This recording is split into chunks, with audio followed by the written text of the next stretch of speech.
Even in the Adventure Training Academy, you've still got the classic school bullies, but there's also one guy who knows exactly how to deal with them. So one day, these bullies start demanding money from his friend. Misato, of course, decides to protect her, and the moment they see him, they just burst out laughing, totally convinced he's no threat at all. But Misato isn't interested in wasting time on their nonsense. He steps forward, and that's when the leader of the bullies decides to teach him a lesson. The guy throws a fireball straight at Misato, and Misato doesn't even blink. With one smooth move, he summons an even bigger fireball and blasts it right back. The explosion is so strong, it leaves the rest of the bullies frozen in shock. Their leader starts yelling at his friends like, "Stop standing around like NPCs, do something."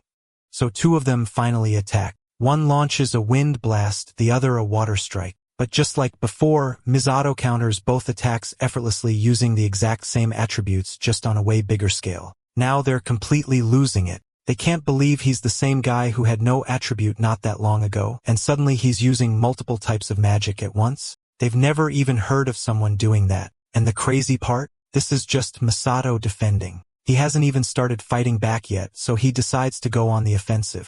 He charges up this massive fireball so huge that the moment they see it, the bullies panic and run for their lives. Well, not all of them. Misato catches their leader, slams him into the ground with that fireball, and basically gives him a quick lesson in manners. But as he's standing there, he's reminded of his previous life back when he was the strongest adventurer alive, the one who always protected the weak and fought monsters to keep the world safe. His friends, though, they weren't the same. They betrayed him, left him alone to face every monster he'd sealed inside a portal.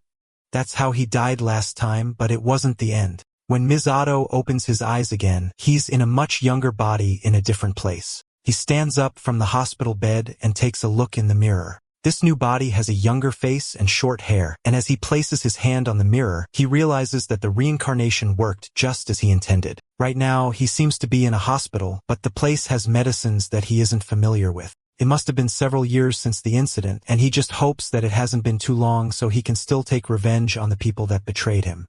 On a table beside the bed, he finds a student ID that must have belonged to the previous owner of the body he's using now. From the date on the card, he can tell that it has been at least 20 years since the incident, meaning that he should still have time to find them. The name of the student is Ase Kayasuk, and they have the Void attribute at level 1. Seeing that attribute causes Misato to laugh maniacally as his luck. In his previous life, he was feared by his comrades for being the strongest because of his time attribute. But as he improved, he realized that he couldn't get any stronger. That's because even though his clairvoyance was able to see everything about the world, even he couldn't see the true depth of the Void attribute's power. But now this body that he possesses has the mysterious power, and Misato feels sorry for him. That's because the Void attribute is so rare and unexplored that it's also something that no one knows how to train. That's also probably why the boy is still at level 1. He was also probably mocked for having no attribute multiple times despite unknowingly having the strongest. Now that he knows the situation that he is in, Misato makes a promise to the boy that's long gone, that he will make his name known throughout the world as the strongest adventurer that has ever lived. Thanks to his clairvoyance ability, Misato knows how to train the Void attribute, and with the power, he will become the absolute strongest in the world.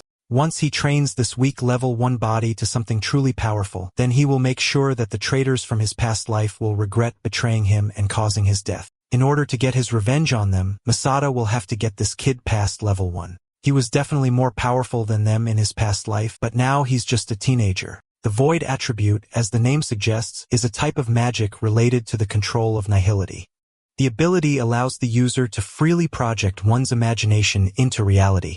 Everyone is capable of imagining things, but turning that imagination into reality is where the difficulty lies. Luckily for Misato, this body that he has taken over is badly injured. That means that he can practice his new abilities on healing himself. All he has to do is apply the image that he has in his mind to his body and visualize himself slowly healing his injuries. If he focuses, he can imagine every single cell in his body being restored by magic slowly, as he applies the magic to his arm first, and the massive bruise slowly starts to heal itself. It's only rudimentary casting for now, so the recovery speed isn't great, and he can tell that the inside of the arm isn't fully healed, but it's still very promising progress. If he continues using the ability to heal all his wounds, his level will slowly increase over time. The ability to convert imagination into reality will also improve over time as he continues to use it. As he levels up, it will also increase the scope of what kind of images he can convert into reality. Through that steady development, he can create many different kinds of things, and then he will eventually be able to use many different kinds of magic. It will even get to the point where the picture that the user creates in their mind can be created perfectly in reality. As he thinks about the potential applications of his new abilities, a doctor bursts through the door and is shocked that he's finally awake. Misato tries to get up, but the doctor tells him to sit down since he was seriously injured after getting attacked by a monster. This is the first time Misato has heard what happened to the former owner of his body. It must have been really bad because the doctor is shocked that he woke up at all. He thinks that the miracle must be thanks to the blessing of the saintess. That's the first time Misato has heard the word of a saintess. But to the doctor, it's common knowledge, and he's shocked that Misato doesn't know about her. She is known as the saintess of the pentagram saints, but Misato doesn't know what that is either. The doctor just attributes his lack of basic knowledge to the fact that he just regained consciousness after sustaining severe injuries. For now, he switches the topic to giving Misato a thorough examination. As he leaves, Misato can't shake the thought of these pentagram saints out of his mind. Maybe they are one of the clans or adventurers that came to be in the past 20 years. While he's focused on leveling up, he also needs to get a grasp of what has changed over the past 2 decades. He grabs a remote from the bedside table and tunes to a news station. It's coincidentally playing a special program about the Triple S-class dungeon disaster that happened 20 years ago. That's exactly what he needs information on, and he needs to know what happened after he was betrayed. The broadcast states that the culprit of the disaster was the leader of the Golden Seekers, Misato Kayakiro himself. Misato jumps out of bed in shock as he sees his own face plastered on the TV screen.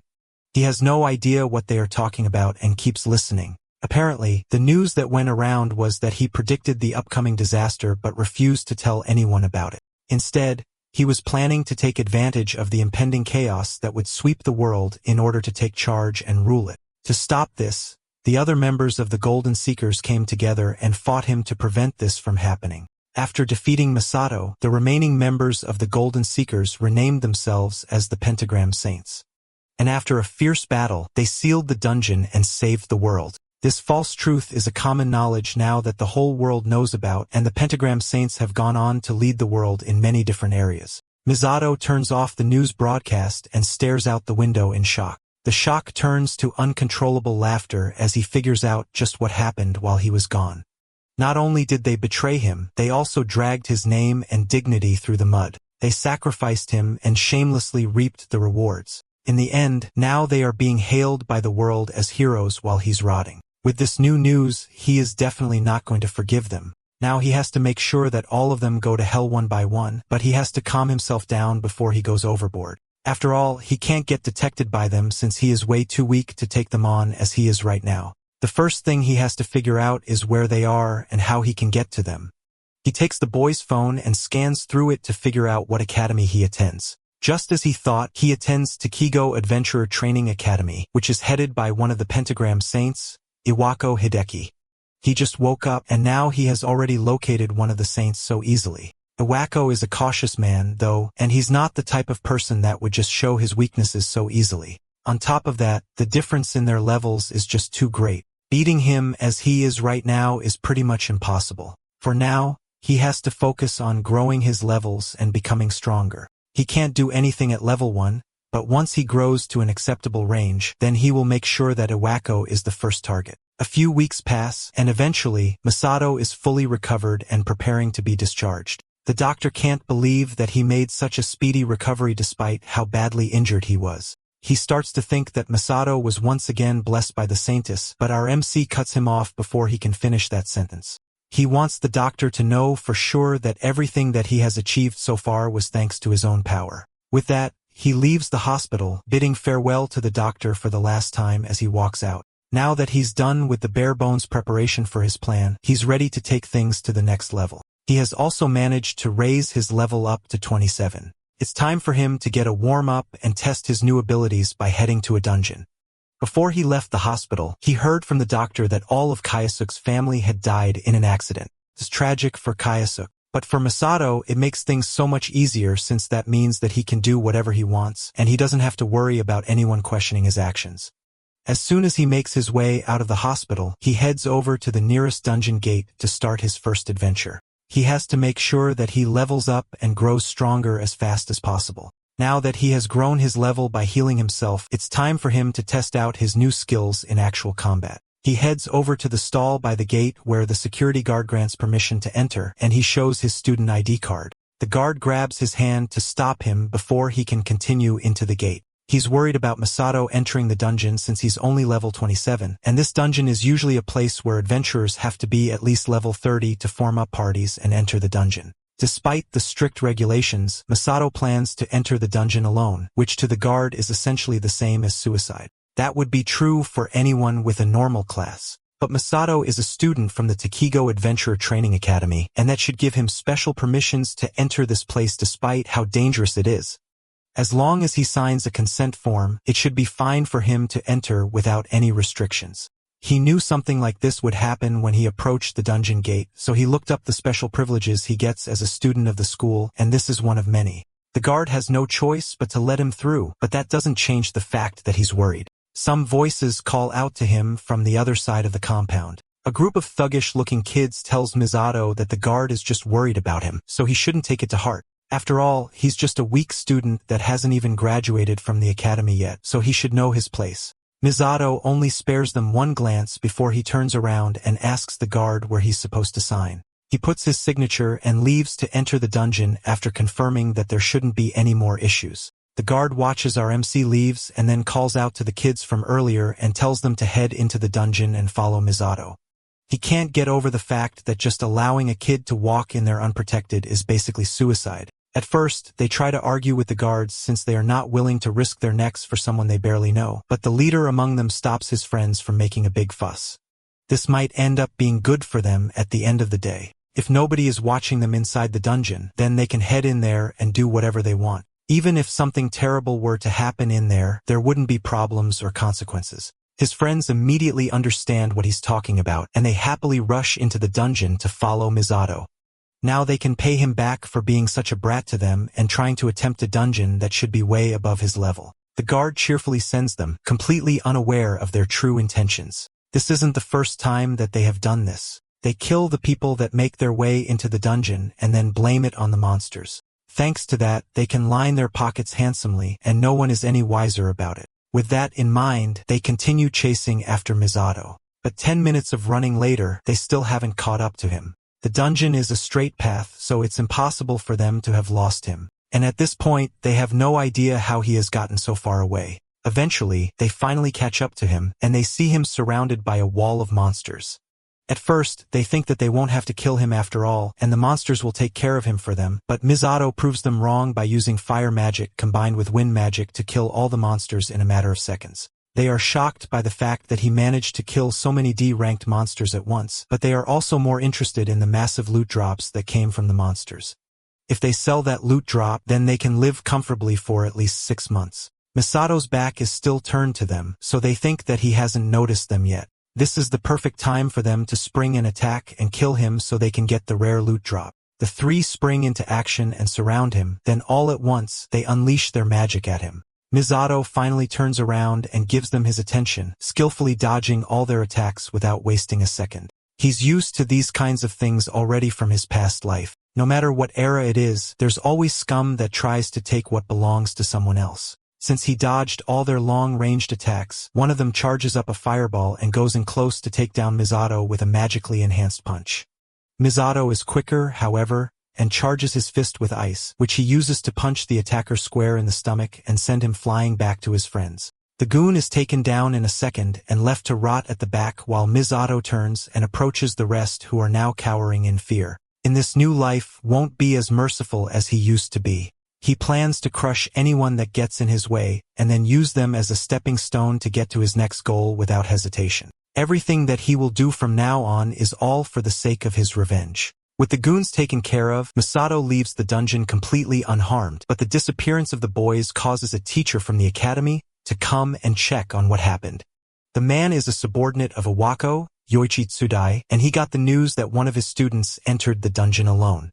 Instead of finding his students struggling, though, he instead finds 3 novice hunter adventurers lying dead on the ground. But there's no clues to explain what in the world happened in the dungeon. Back with Misato, he looks through his new stats now that he managed to finish the dungeon. Thanks to clearing the D-rank dungeon, he was able to level up and test out his void magic at the same time. Now he has gained a new spell called Info Obscurity, which allows him to not only take his level, but also erase his dungeon entry records. Thanks to that, he can wipe any clues from the D-rank dungeon that could lead back to him. Now that he has moved on from that, tomorrow is his first day at the academy and he needs to prepare for it.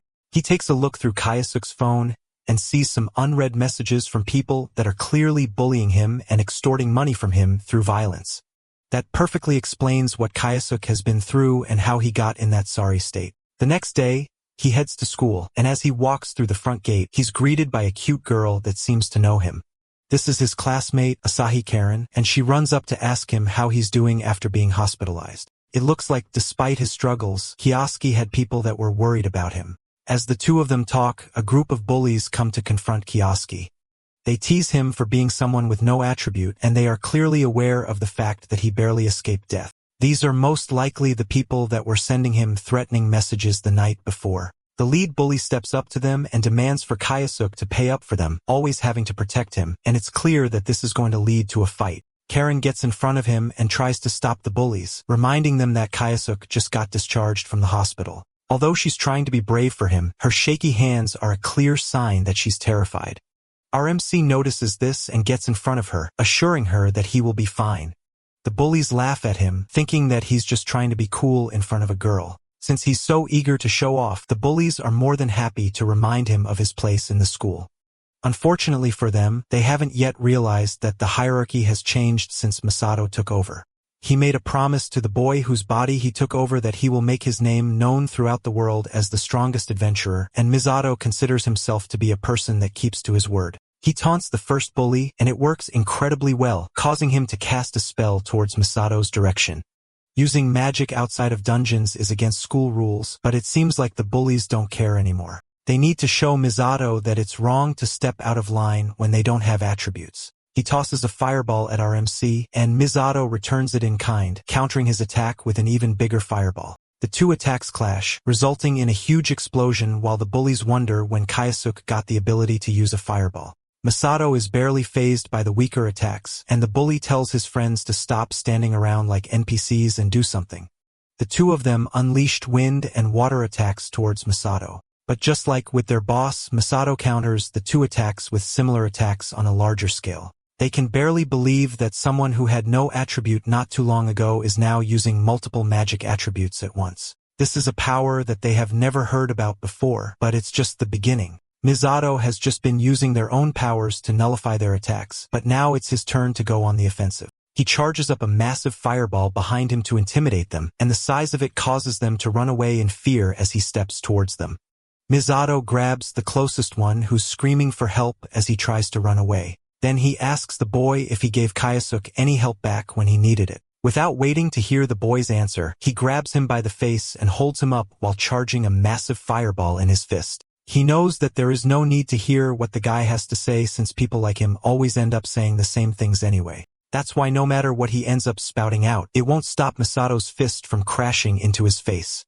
With that, he unleashes a massive blow on the boy, sending him flying backwards and leaving him unconscious in the academy courtyard. Karen can barely believe that this is the same Kayasuk from before, but it's obvious that something in him has changed. Now Kayasuk isn't going to be someone that will get picked on by nobodies anymore. He will start walking the path to becoming the strongest adventurer. Now that they've seen just how powerful Misato really is, the bullies start desperately begging for their lives. They carry their fallen friend and limp their way out of the courtyard, still shocked by the fact that Kayasuk seems to have become a completely different person after being discharged from the hospital. Misato sighs in disappointment. After all of the talk, the bully turns out to not be all that he's cracked out to be. He walks with Karen into the school, and it's clear that all the students saw what he did in the courtyard. They all stare at him and whisper to themselves as he walks past.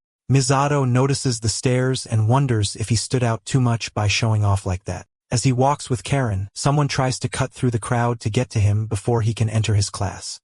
It's Yoichi Tsudai, and he approaches Kayasuk to ask some questions before class. Kayasuk has no idea who this guy is, but he looks like an upperclassman. It'd definitely be a pain to deal with him, and he decides to shrug off the invitation to chat. He turns around and says that they can't talk now since class is about to start, but Yoichi isn't going to take no for an answer. He introduces himself as the leader of Biting the Cat, which is a clan that Principal Iwako made for the school. That catches Kayasuk's attention immediately, and his hand freezes as he's about to open the door. Seeing that he has gotten our MC's attention, he asks again whether Kayasuk would be willing to have a brief chat and spare some of his time. Since the context has changed, Kayasuk happily agrees to have the chat with his upperclassmen. They find a secluded place to chat, and Yoichi gets straight to the point. He asks Kayasuk if he is the one that defeated the adventurers that were found dead in the D-rank dungeon. Our MC plays dumb, but on the inside, he's wondering how the information that he specially concealed got out. Yoichi says that he heard from the staff that a student of his academy had entered the dungeon, and he went in to investigate. And inside the dungeon, he found the bodies of the infamous criminals known for hunting novices. On top of that, not even up to 10 minutes ago, Kayasuk used multiple attributes to fight his fellow students. While all of those are true, the way Yoichi presents his evidence means that he doesn't really know the specifics of our MC's magic, and he also has no proof that he really was the one who took out those novice adventurers. Yoichi gets more aggressive and orders Kayasuk to spit it out and admit to what he did. But our MC remains calm and tells him that this morning he only acted in self-defense, so he doesn't fully know what happened.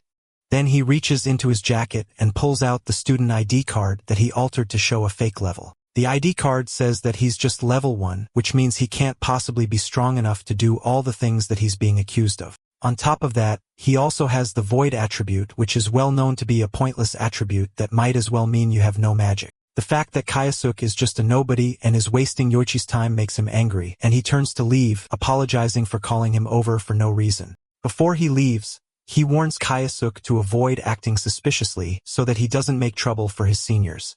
Kayasuk watches the upperclassman leave with a smile. It looks like he has found someone that would be beneficial to his future plans. If he gets Yoichi under his thumb, then the senior can approach Iwako without the principal getting wary. The next thing he has to do is figure out a way to make Yoichi his pawn. This is the perfect time for him to test out an experimental spell that he has been cooking up for a while. Meanwhile, Yoichi goes to meet Principal Iwako to give an incident report of what happened in the D-rank dungeon. Iwako listens silently before reminding Yoichi that it's unusual for him to make mistakes. He has warned his subordinates several times that he should be careful choosing who to use. Yoichi apologizes for his mistakes and bows down to the principal, promising to try and calm the situation as soon as possible.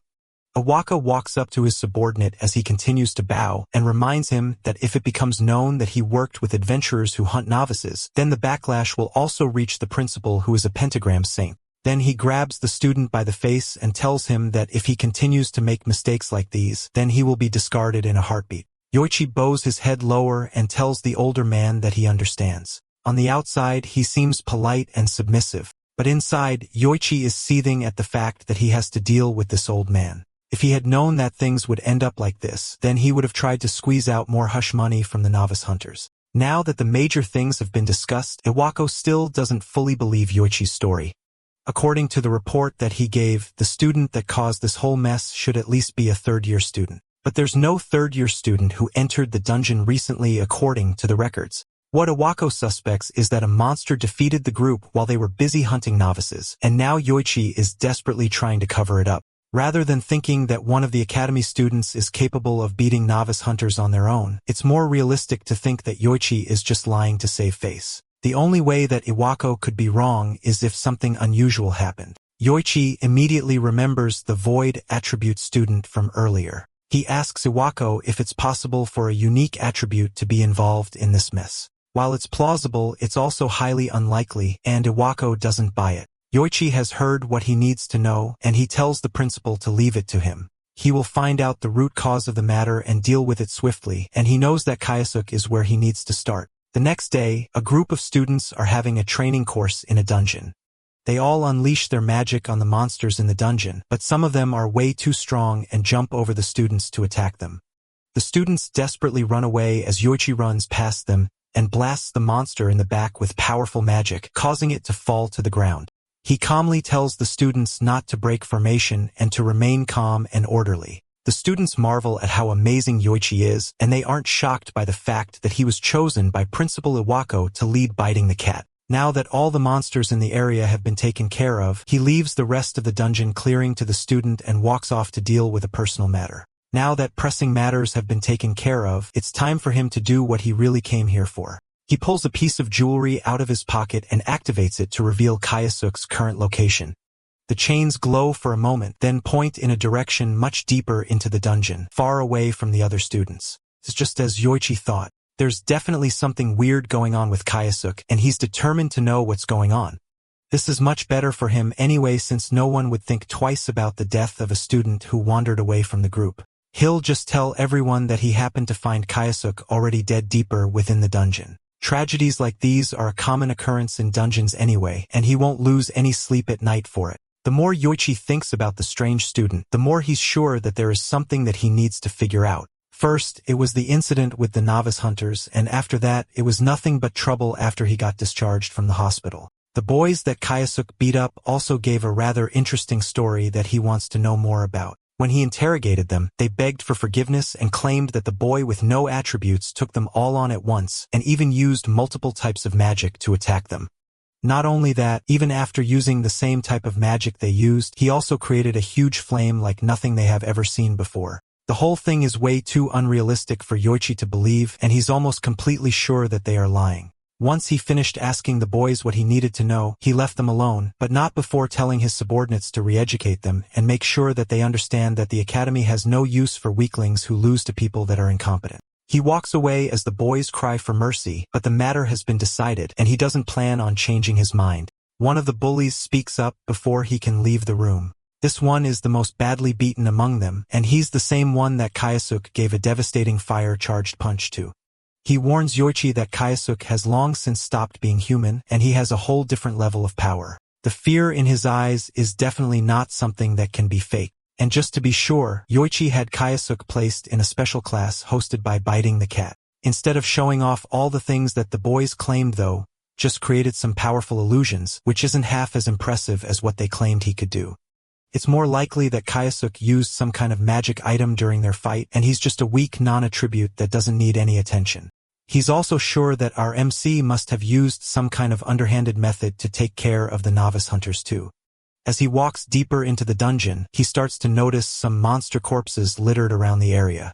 These monsters were most likely defeated by Kayasuk, and it looks like they were defeated with a single hit of fire. Seeing the evidence right in front of him makes Yoichi think that maybe those boys weren't just exaggerating after all, but the level of power he's seeing still isn't a big deal for him, and he continues walking deeper into the dungeon to find his target. Even Iwako, the pentagram dropout, could surely do something at this level of power. Speaking of Iwako, Yoichi is forced to do as he says for now, but one day, the leader of Biting the Cat plans to surpass the old man and take his place as one of the pentagram saints himself. From there, he can go on to rule the world. Just thinking about it makes him laugh maniacally.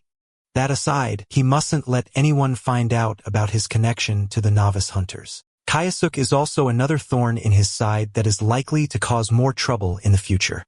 To ensure that little accidents don't happen to affect his grand plan, he has to make sure that Kayasuk is taken care of as soon as possible. The chains lead him to a dead-end part of the dungeon, and he's sure that his target should be just around the corner. He reaches the room and turns the corner, wondering just what in the world Kayasuk could be doing in a place like this. His answers are soon answered as he sees the student calmly resting on a pile of monster corpses, as if he were waiting for Yoichi.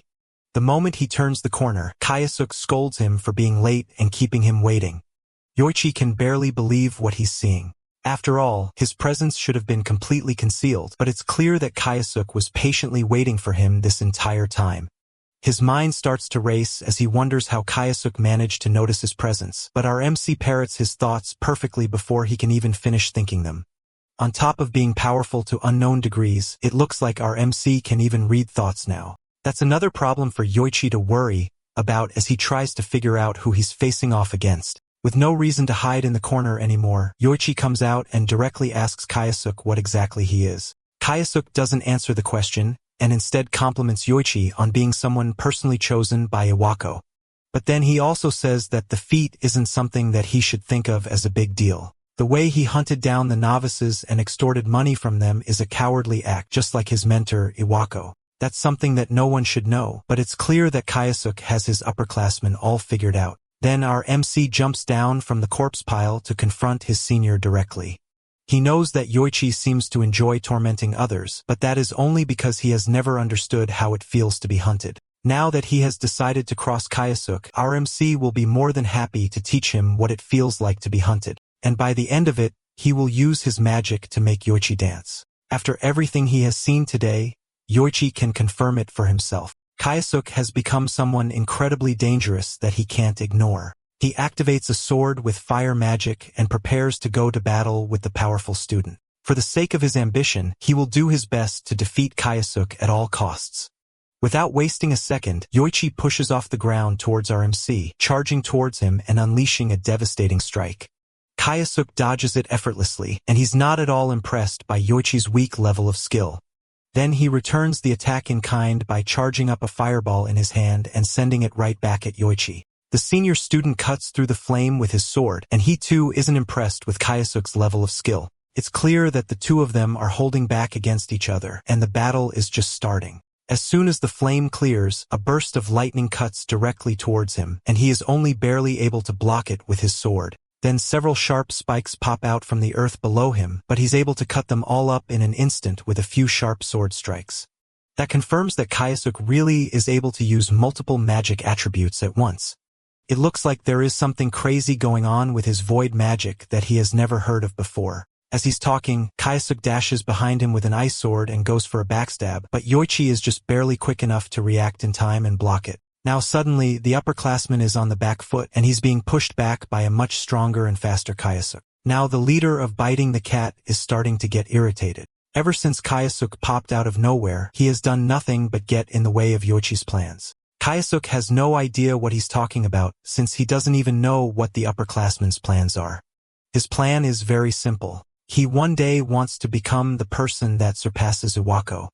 After doing that, he will take Iwako's place as one of the pentagram saints. Kyosuke has no idea why he would choose Iwako since there are other pentagram saints, but the reason is simple as well. It's because Iwako is a pentagram saint dropout. If Yoichi plans to become a pentagram saint, then it makes sense for him to target the weakest one. And once he manages to become one of them, then he will earn the right to rule the world. Kyosuke is not impressed at all by the simple and uninteresting plan. He thought Yoichi might have gotten to Iwako first, but it looks like the upperclassman only has a pathetic ambition. There's no need for him to be worried about someone so pointless taking his spot as the person who will kill Iwako.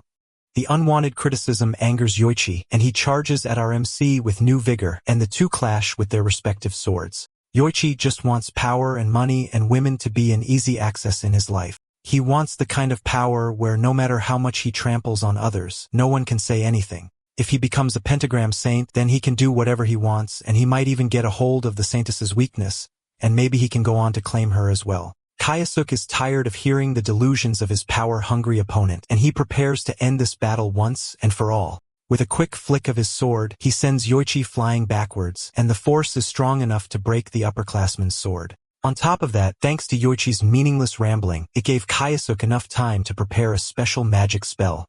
Yoichi cowers in fear as Kyosuke gets close and tells him to dance. Then he places a palm close to Yoichi's face, using his void magic to cast absolute hypnosis. The spell requires some effort to break the target spirit first, but once it's activated, it will allow Yoichi to have complete control over the will of his opponent. He orders Yoichi to get up, and in an instant, he rises to his feet like a zombie. It looks like the spell was a success, and he managed to get Yoichi under his complete control. Then he gives his new puppet orders to focus on completing the dungeon mission for the sake of the class. Then later on, he will get further instructions on what to do next. Finally, Kyosuke tells him to go back to using his normal tone since his current tone is too robotic. With that, Yoichi returns, but he is now fully under Kyosuke's control. As the man walks away, Kyosuke lets out a devious smile before walking off to return to his group. As he makes his way through the dungeon, he's found by Karen, who has been looking for him for a while. She was worried about him since he suddenly disappeared from the group without a trace. Kyosuke puts on his best smile and apologizes for disappearing all of a sudden. He tells her that he just went to talk to Yoichi about something. That shocks her since she didn't know that he and Yoichi were so close, and she asks him what they were talking about. He tells her that they were just talking about how to make their dreams come true, and he got some good advice. The advice was so great, in fact, that one of his dreams has already come true. Their conversation is interrupted by the group of students leaving the dungeon. The special class is about to end, and all students need to report back to the group before they leave. Karen turns around to head back to the group and tells Kyosuke to follow her. Everything is going right according to his plan, and now he has managed to acquire a pawn that Iwako would never suspect. Yoichi returns to give a progress report on how his investigation into the person that attacked the novice hunters is going. He tells Iwako that the student who attacked the novice hunters is actually a student with a unique attribute just like he suspected. The student is Asai Kyosuke, and he's a first-year student with the void attribute. Yoichi claims that he is holding Kyosuke captive at the usual torture location, and he is also interrogating the first year to dig out information. That is how the student admitted to using multi-attribute magic. That catches Iwako's attention, and he asks what Yoichi means by multi-attribute magic. The specifics are currently unknown, but Yoichi asks for some more time to figure out what hidden secrets Kyosuke has. On top of that, it's been a while since the principal has had any hands-on time with their victims. Yoichi asks Iwako if he would like to be in charge of the students' torture and interrogation. This sort of thing isn't usually something that Iwako would concern himself with, but just once wouldn't be bad for him. It's been a while since he tortured someone, and it'd be a good opportunity to repay the kid generously for all the trouble that he has caused to both the principal and Yoichi. As the two discuss, Iwako's phone rings, and he tells Yoichi to leave, assuring him that he will go to the warehouse later to take care of it himself. Then the man answers the phone to be greeted by a mocking female voice on the other side. She greets him and thanks him for choosing her company during the previous day's bid on materials. Iwako isn't ready to hear her pretentious tone and tells her to drop the act. The person on the other side of the line is one of the Pentagram Saints and the current CEO of Le Company, Le Ruashi. She drops the act just as he asked and reminds him that they are both partners since they are sharing the government's lovely subsidies. Iwako still isn't in the mood for her annoying mockery, and he tries to end the conversation by telling her that he's busy right now and they can talk on another day. She asks him what business that he could possibly have since he has an easy job as a ruler of an academy that constantly fills his pockets. He tells about Kyosuke and his void attribute, and that catches her interest. She knows the void attribute as a useless attribute and wonders what Iwako wants to do with a failure like that. He agrees with her that the void attribute isn't worth much concern, but he also reminds her that anything could happen since the void attribute is still a unique attribute. It's obvious to her that Iwako is still thinking about Kyoichiro Masato's time attribute magic. The principal doesn't like hearing that man's name and screams at her so loud that she has to take the phone away from her eyes because of the volume. Iwako is still as short-tempered as ever whenever Masato is mentioned, but she can't blame him for that. After all, as soon as Masato awakened his time attribute power, the balance of power between adventurers shifted completely. Since she has said what she needs to, she decides to end the call and tells him that she will contact him later. Iwako slams the phone receiver on the table as soon as the call disconnects. He doesn't like talking to her, and he especially doesn't like hearing the name of their former leader. Just hearing it has gotten him fired up, and it seems now is the perfect time for him to take out all his anger. Iwako heads to a secluded warehouse in the forest where he and Yoichi usually carry out their torture methods on their victims. As he walks towards the large doors, he wonders how he's going to torture the student. Going through various different torture methods in his head, he couldn't let out all his anger on Masato, so he will pour it out on Kyosuke instead. The door opens up to an empty warehouse, and neither Kyosuke or Yoichi are there. As Iwako is trying to figure out what's going on, Yoichi comes up from behind with his sword drawn and aims directly for Iwako's face. The principal doesn't even look behind him as he catches the sword between two of his fingers. For Yoichi to think that an attack like that would land, he must have severely underestimated his principal. Iwako charges up energy in his hand, ready to teach Yoichi a lesson. If he was upset at the mention of Masato earlier, then this petty attack has made him manic with rage. He wraps Yoichi with magical chains and holds him upside down. Then he kicks his subordinate away with ease, sending him falling to the ground with a grunt of pain. Clearly, Yoichi made the wrong choice here by challenging Iwako without acknowledging their difference in strength. Now it's time for Iwako to break him down and destroy all his foolish desires. Before he can start teaching Yoichi a lesson, a stern voice speaks up behind him and laughs at the fact that Iwako still remains an idiot. The principal turns his head towards the voice and sees Kayasuke calmly walking out of the warehouse. He continues to berate Iwako, pointing out his love of groveling before the strong and exploiting the weak. The older man is still just as greedy and foolish as he's always been. Iwako still doesn't realize just who he's talking to and tries to remind the student that he's talking to the principal of the academy, but Kayasuke doesn't stop talking. He points out the fact that Iwako is a hypocrite, since if anyone has ruined themselves with their selfish desires, it's definitely him.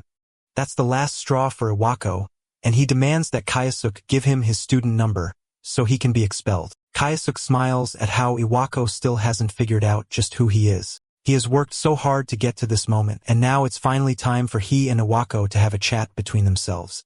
Iwako still has no idea just who he's talking to, but now he's sure that he's going to need to teach Kayasuke a great lesson to prove just how great the difference in their strength is.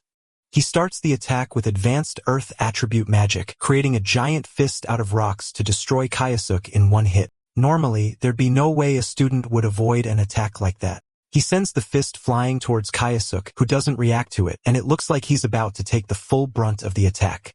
The attack lands, and Iwako starts to laugh wildly, thinking that Kayasuke has been taken out so easily. This is what happens when mere students try to defy him. The smoke clears, and there's no sign of life left, and the warehouse is completely destroyed with nothing left. Iwako starts to think that he went a bit too far since he destroyed the warehouse, since he'll now have to think of a new place to torture other people. He never even got to figure out who Kayasuke was, but he can at least stick around to watch him die. Once he feels like his job is done, he turns around to leave, but then notices Kayasuke standing in front of him, completely untouched. Our MC calmly walks out of the wreckage and reminds Iwako that he only wanted a little chat and not violence. The principal can barely believe that a mere student got hit by his advanced magic, but still managed to come out of it completely untouched. There has never been a student as powerful as that before. Now Iwako isn't just curious. He's furious, and he demands to know who Kayasuke is. Kayasuke smiles and asks Iwako if he still hasn't figured out who he is after all this time. Iwako still doesn't know who Kayasuke is and tells the student to stop messing around and just reveal his name already. Kayasuke smiles and asks Iwako one more time if he really forgot about him. That's when Iwako finally notices from the way he talks and the mannerisms that this student looks and sounds an awful lot like Misato. The older man starts to back away in fear, not believing that Misato could be back. After all, that guy is definitely dead and made sure of it by locking the portal. He starts to think that all of this must be some kind of sick act put on by Kayasuke, and he tells the student to stop the performance. Kayasuke probably just saw the new segment about Misato recently and is trying to play a character to look intimidating. That's the only explanation, because as far as he's concerned, Misato Kyoichiro is dead. With that, Iwako charges up wind magic in his hand and gathers earth magic around himself as he prepares to unleash another heavy attack. Kayasuke sighs in disappointment at just how little Iwako has changed. He has always been like this, and he lives his life only believing what's convenient for him while ignoring what isn't. Iwako is tired of hearing Kayasuke's lectures and continues to charge up his magic attack. He warns the man that if he continues to come closer, then he will be hit with a full blast of his magic. Kayasuke continues to walk forward, charging a magic blast of his own. He has figured out the man's motive by now. He was swayed by the sweet words of those around him, and that's why he ended up betraying Misato. Saying his name seems like the last straw for Iwako as he tosses a fully charged magical attack at the student. Kayasuke responds in kind with a blast of fire magic, completely nullifying the attack with a single swipe of his hand. The air clears as both their spells dissipate, leaving Iwako completely shocked that a student could counter his spell. On top of that, he countered the spell with the exact same technique that Misato used to defeat the final monster during the gate disaster from 20 years ago. There's no way for him to deny it anymore. It's obvious that this really is Misato who has somehow come back for revenge. Iwako falls to his knees as he starts to remember everything. He's sure that they sealed him in the dungeon and Misato should definitely be dead, but it looks like he somehow survived. Kayasuke assures him that he was truly sealed and trapped, and he was thrown into the depths of despair. Iwako finally accepts that this really is Misato standing in front of him, and the student comes up to his principal with a smile, looking happy that Iwako finally remembers him. Iwako is so shocked that he has to ask again if Kaisuke really is the dead Misato Kyoichiro. The principal doesn't wait for an answer and gets up to challenge him again. He just can't believe that this really is Misato. That man died over 2 decades ago. And for him to be here, that means he somehow returned to this world. Then he starts charging up another spell, this time to bring Kaisuke down for good. He fires more wind-based magic attacks at the student, and Kaisuke easily steps back, avoiding the attack entirely. But Iwako doesn't give him time to rest and sends another massive rock fist crashing down on him. Kaisuke still manages to calmly dodge the attack with no serious urgency. At this point, Iwako is getting even more angry that a little brat is managing to perfectly dodge and avoid all his attacks seemingly without breaking a sweat. He has to gain the upper hand as soon as possible because it isn't just the fight that is at stake in this battle, but his pride as well. He was non-combatant during his time as a Golden Seeker. And even up until now, the other Pentagram Saints make fun of him for how cowardly he used to be, but he didn't let their taunting keep him down. He has made sure to prove that he isn't weak countless times, and recently, he has been developing something that will definitely show off his true strength. Iwako raises his hands and gathers wind and earth magic around him, causing the area around him to darken as magic swirls around him. The spell he's preparing is a secret technique that took 20 years to create. More rocks and wind gather around in the air and swirl around him, building up into a devastating attack. This is the product of him devotedly learning how to dual-use wind and earth magic at the same time. Once the spell is fully activated, he sends it flying towards Kaisuke all at once. Multiple powerful shots of wind and earth fly from his palm straight towards RMC, and they cut through the air before striking the ground and causing a huge explosion to completely engulf the student. The large whirlwind of magic settles, and Iwako takes a moment to catch his breath. This is his strongest magic spell, and it clearly took a lot of energy from him to cast it. The dust starts to settle, and once again, there is no sign of Kaisuke anywhere within the debris. It looks like Iwako has managed to come out on top this time. Kaisuke isn't countering, which means that he has most likely been taken out by the powerful spell. Iwako bursts out in laughter, happy that he managed to take down the great Misato Kyoichiro on his own. He starts to taunt the presumably dead man, asking whether he really thought that after 20 years, he would still be the same coward that he used to be back in the days of the Golden Seekers. No matter how strong Misato's time attribute is, that's all in the past, and now Iwako is the one who has come out on top. Back then, when large fights would happen and the Golden Seekers would come out to save the world, all Iwako could do was hide and collect loot drops for the team. But that time was 2 decades ago, and Iwako isn't the same person he used to be. He mocks Kaisuke for underestimating his strength and forgetting that after 20 years, one's strength will most certainly increase over time. It's only natural that he got stronger after all. Now that he has the feat of finally taking down Kyoichiro, he will make sure that the other Pentagram Saints don't act high and mighty anymore. Now he will begin his reign as the true strongest among the Pentagram Saints. A voice cuts into his delusional ranting and asks him if he's finally done. Kaisuke comes out from the dust, completely untouched, and wipes the extra dirt off of his body. After taking so many attacks, somehow he is completely unharmed. Kaisuke on his part is at least slightly impressed that Iwako has become able to use such powerful magic. That's only to be expected from a hero of this era after all. But now that he has let Iwako have his fun, it's Kaisuke's turn to let his anger out without holding back. Iwako finally understands the difference in strength between them and realizes that the guy he's facing off against right now is a monster. But he can't back out now, especially not after he worked so hard to get to where he is right now. He won't let Misato come in and mess up everything that he has struggled so hard to build. Iwako continues to press on the attack using another earth fist to try and grab Kaisuke, but our MC doesn't react to another iteration of the same repetitive attack. The hand comes down on Kaisuke and slams shut, but he's easily able to dissolve the earth magic with water. Once again, this entire fight is just Iwako barking loudly as Kaisuke waits for him to finish and wear himself out. None of his attacks are going to be enough to defeat RMC, and at this point, he's just wasting his time. Despite that, though, he still continues to waste his energy by releasing endless amounts of magic attacks at Kaisuke, even as the student continues to effortlessly dodge and counter everything. At this point, he's just desperately trying to keep RMC away out of fear, but Kaisuke has had enough of this fight. He uses one clean attack to deflect all the magic away before it can get to him. Then he uses another wind attack to push Iwako back, causing him to slam into a tree.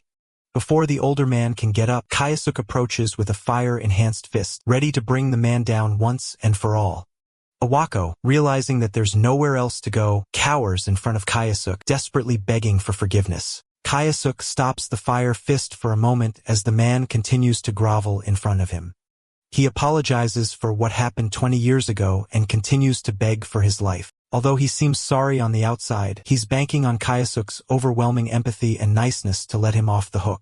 If he just begs hard enough, then surely Kayasuk will let him leave with his head still attached. But our MC just tells him to shut up. He can see through the older man's tricks and knows that this is the same method they used to trap him back then. There's no way he would ever let what happened last time happen again. It looks like Kayasuk is beyond begging at this point, and he prepares to end the fight quickly by reigniting his flaming fist. Iwako gets up and continues to beg, reminding Kayasuk that they used to be friends, but it's already too late, and our MC tells the man that he no longer has the right to call him a friend. Now he has only become a demon of revenge. Then, with no hesitation, he slams his flaming fist into the man's face and follows it up with several high-intensity attacks, brutally beating the man within an inch of his life. As Iwako starts to lose consciousness, he starts to realize that he never should have messed with Masato Koichiro to begin with. Kayasuk unleashes one last powerful punch, sending the man flying backwards and knocking him unconscious. Despite the brutal beating, he made sure not to kill Iwako. After all, he still has some questions for the man. Those questions are going to have to wait, though, because the man is completely knocked out and incapable of speaking. After a while, Iwako wakes up and sees Kayasuk towering over him. The man immediately screams and jumps back in fear before going back to begging not to be killed. Kayasuk tells him to calm down, assuring him that he won't be dying yet, but in exchange, there are some questions he needs answers to. Kayasuk reaches into the man's pocket and pulls out his phone. The first thing he needs is information about the pentagram saint, Lei Wakshur. Iwako tries to reach for his phone, but Kayasuk holds it out of reach. He looks through the call logs, and according to his history, he spoke to Lei as recently as today. Kayasuk demands to know what the two of them were talking about. Knowing fully well that he will most likely die if he doesn't cooperate, Iwako breaks and reveals that Lei is supposed to be coming to Japan in 3 days, and she wanted to talk about her upcoming visit. Kayasuk smiles at the information. In 3 days, one of his targets will be coming right to him. That makes everything so much easier and helps him to decide what he's going to do next. With that, he tosses the phone back at Iwako and orders him to treat Lei normally for now. However, he also warns the man not to reveal anything about his identity. Kayasuk placed a special spell on Iwako's heart while he was unconscious. The spell will allow Kayasuk to monitor him, and if he tells her who he is, then in an instant Iwako's heart will explode in fire. That causes the older man to freeze in panic as his brain struggles to process the information. With nothing left to say, Kayasuk leaves, encouraging Iwako to make sure to keep his promise. The truth is that Kayasuk doesn't actually use that kind of magic, but knowing how cowardly Iwako is, having a bluff like this will work as well as putting the spell on him. He doesn't want to use absolute hypnosis on Iwako because he wants the man to be in complete despair while still retaining his sense of self. 3 days pass, and an inconspicuous flight is on its way to Japan. Lei Ruashi is on this flight, and she stares out the window in boredom as one of her bodyguards informs her that they are almost there. The flight attendant goes to the back to announce to the passengers that the plane will be arriving shortly in Japan. But before she can finish her sentence, she screams into the mic as something happens to her.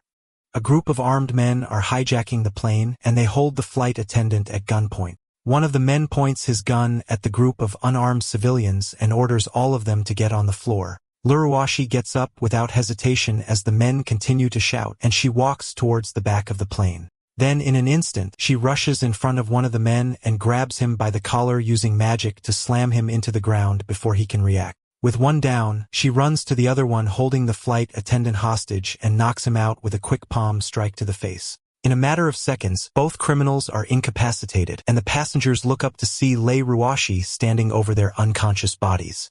The plane lands without any further mishaps, and the criminals are escorted away by law enforcement. The owner of the airport arrives personally to thank Lei for her efforts in quickly and silently dealing with the criminals. Lei is just happy that she coincidentally got on the same plane with the hijackers so that she would be there to stop them. Thanks to that, they avoided the plane's reputation getting tarnished. More importantly to her, though, It seems like the criminals were using a special type of gun that doesn't get picked up by detectors. Recently, there have been many groups armed with gear made from materials they got from dungeons. That's why Lei plans to give her staff some of that special self-defense gear. She puts her hand on the owner's shoulder and directly tells him that she wants the gear that his airport uses. Immediately understanding what she wants from him, he bows his head and assures her that he will make sure it happens. Once they are within the airport and away from the earshot of any eavesdroppers, Lei makes a phone call and tells the people on the other line to release the hijackers. She was the one who planted the hijackers in order to take them out and save the day. By doing so, she helped to seal the deal with the owner of the airport and even gained some extra publicity as a result. As she leaves the airport, an adoring group of fans are waiting to give their love to her. They all see her as the hero, Roxy, and she smiles and waves back at them. She makes it to Takugu Adventurer Training Academy and heads to Iwako's office to discuss business with him. She's still curious about the Void Attribute student that Iwako mentioned earlier over the phone. She wants to know if any progress has been while investigating the student. Iwako stutters for a moment but admits that the whole thing was just a false alarm. The bandages and wounds on his face are none of Iwako's concern, and she doesn't ask about them. Instead, she gets straight to the point of their discussion now that she has confirmed that the Void Attribute student is nothing but a waste of time. Iwako is still terrified about the spell that Kayasuke claimed to have placed on his heart, and he desperately tries to appear normal so he doesn't attract any unwanted suspicion from her. Lei Ruashi puts her cup down and gets to the main point of her discussion, which is a new drug that her company is developing. They will need to choose who the next guinea pig for experimentation will be, and she wants to make use of the students in the academy for it. Kayasuke listens to the entire conversation through an earpiece connected to the room. He's disgusted by the things he's hearing on the other side of the call, and that only helps to make his decision for him. The next person that will experience the despair of his revenge will be Lei Ruashi. Back at his house, Kayasuke watches the news for the day as he thinks through his plan. The news talks about Lei Ruashi and how she recently arrived in Japan. It also praises her for taking care of the hijackers that tried to take down her plane. Kayasuke is too focused on his plan to care about the news segment. Lei Ruashi is one of the people that betrayed him 20 years ago. From the research he managed to dig up, he found out that she produces unique weapons using material from dungeons, and it also looks like she has managed to make a fortune from selling them. But judging from the conversation that she had with Iwako earlier, it's likely that she's using the school and its students to do some bad things. On the surface, she portrays herself as a hero, but behind the scenes, she takes advantage of others. This isn't something that Kayasuke can just allow to happen under his nose. He heads to school while trying to figure out what to do. Saying that he wants to have revenge on Roxy is one thing, but he doesn't have any idea on how to go about it. The school security has gotten much tighter since Roxy became involved with its affairs. So for now, all he can do is investigate the situation and try to find an opening. As he's walking through the halls, Asahi comes over to greet him on her way to class. She notices that he's reading an article about Lei Ruashi and doesn't hide how much she adores the older woman. While they are talking, she mentions something called the Great Snake of Changshan, which is very popular. The Great Snake of Changshan is a clan that was created by Lei, and they have a bunch of powerful members. It's likely that the men in black suits that were guarding Lei earlier were also from that clan. Many of the students from the school are also planning to join the clan as well as military organizations. She asks him what his plans are, and initially he wants to say that there's nothing he would want to do. But then he realizes that using that clan could be a perfect way for him to get closer to Lei. He comes to a decision and thanks Asahi for helping him figure out what he's going to do going forward, then he walks away. Asahi has no idea what he's talking about, but she's happy to help regardless. In Iwako's office, the principal is taking care of some business when his phone rings, causing him to jolt up in fear. He picks it up, and it's Kayasuke on the other line. He needs a favor from Iwako, and it's related to the next time that Lei contacts him. Meanwhile, in a secure research lab, men in lab coats walk around the room while a student kneels on the ground, chained and clearly in distress. The door to the lab opens up, and Ruashi walks in, mockingly asking the kid how he's feeling. The student begs her to make them stop injecting some weird drug into him. If they continue to do so, then he will surely die. Ruashi kicks him to the ground and tells him to stop complaining. After all, if the drug tests are successful, then he will end up becoming much stronger as a result. and all he has to do is keep being a little lab rat for them.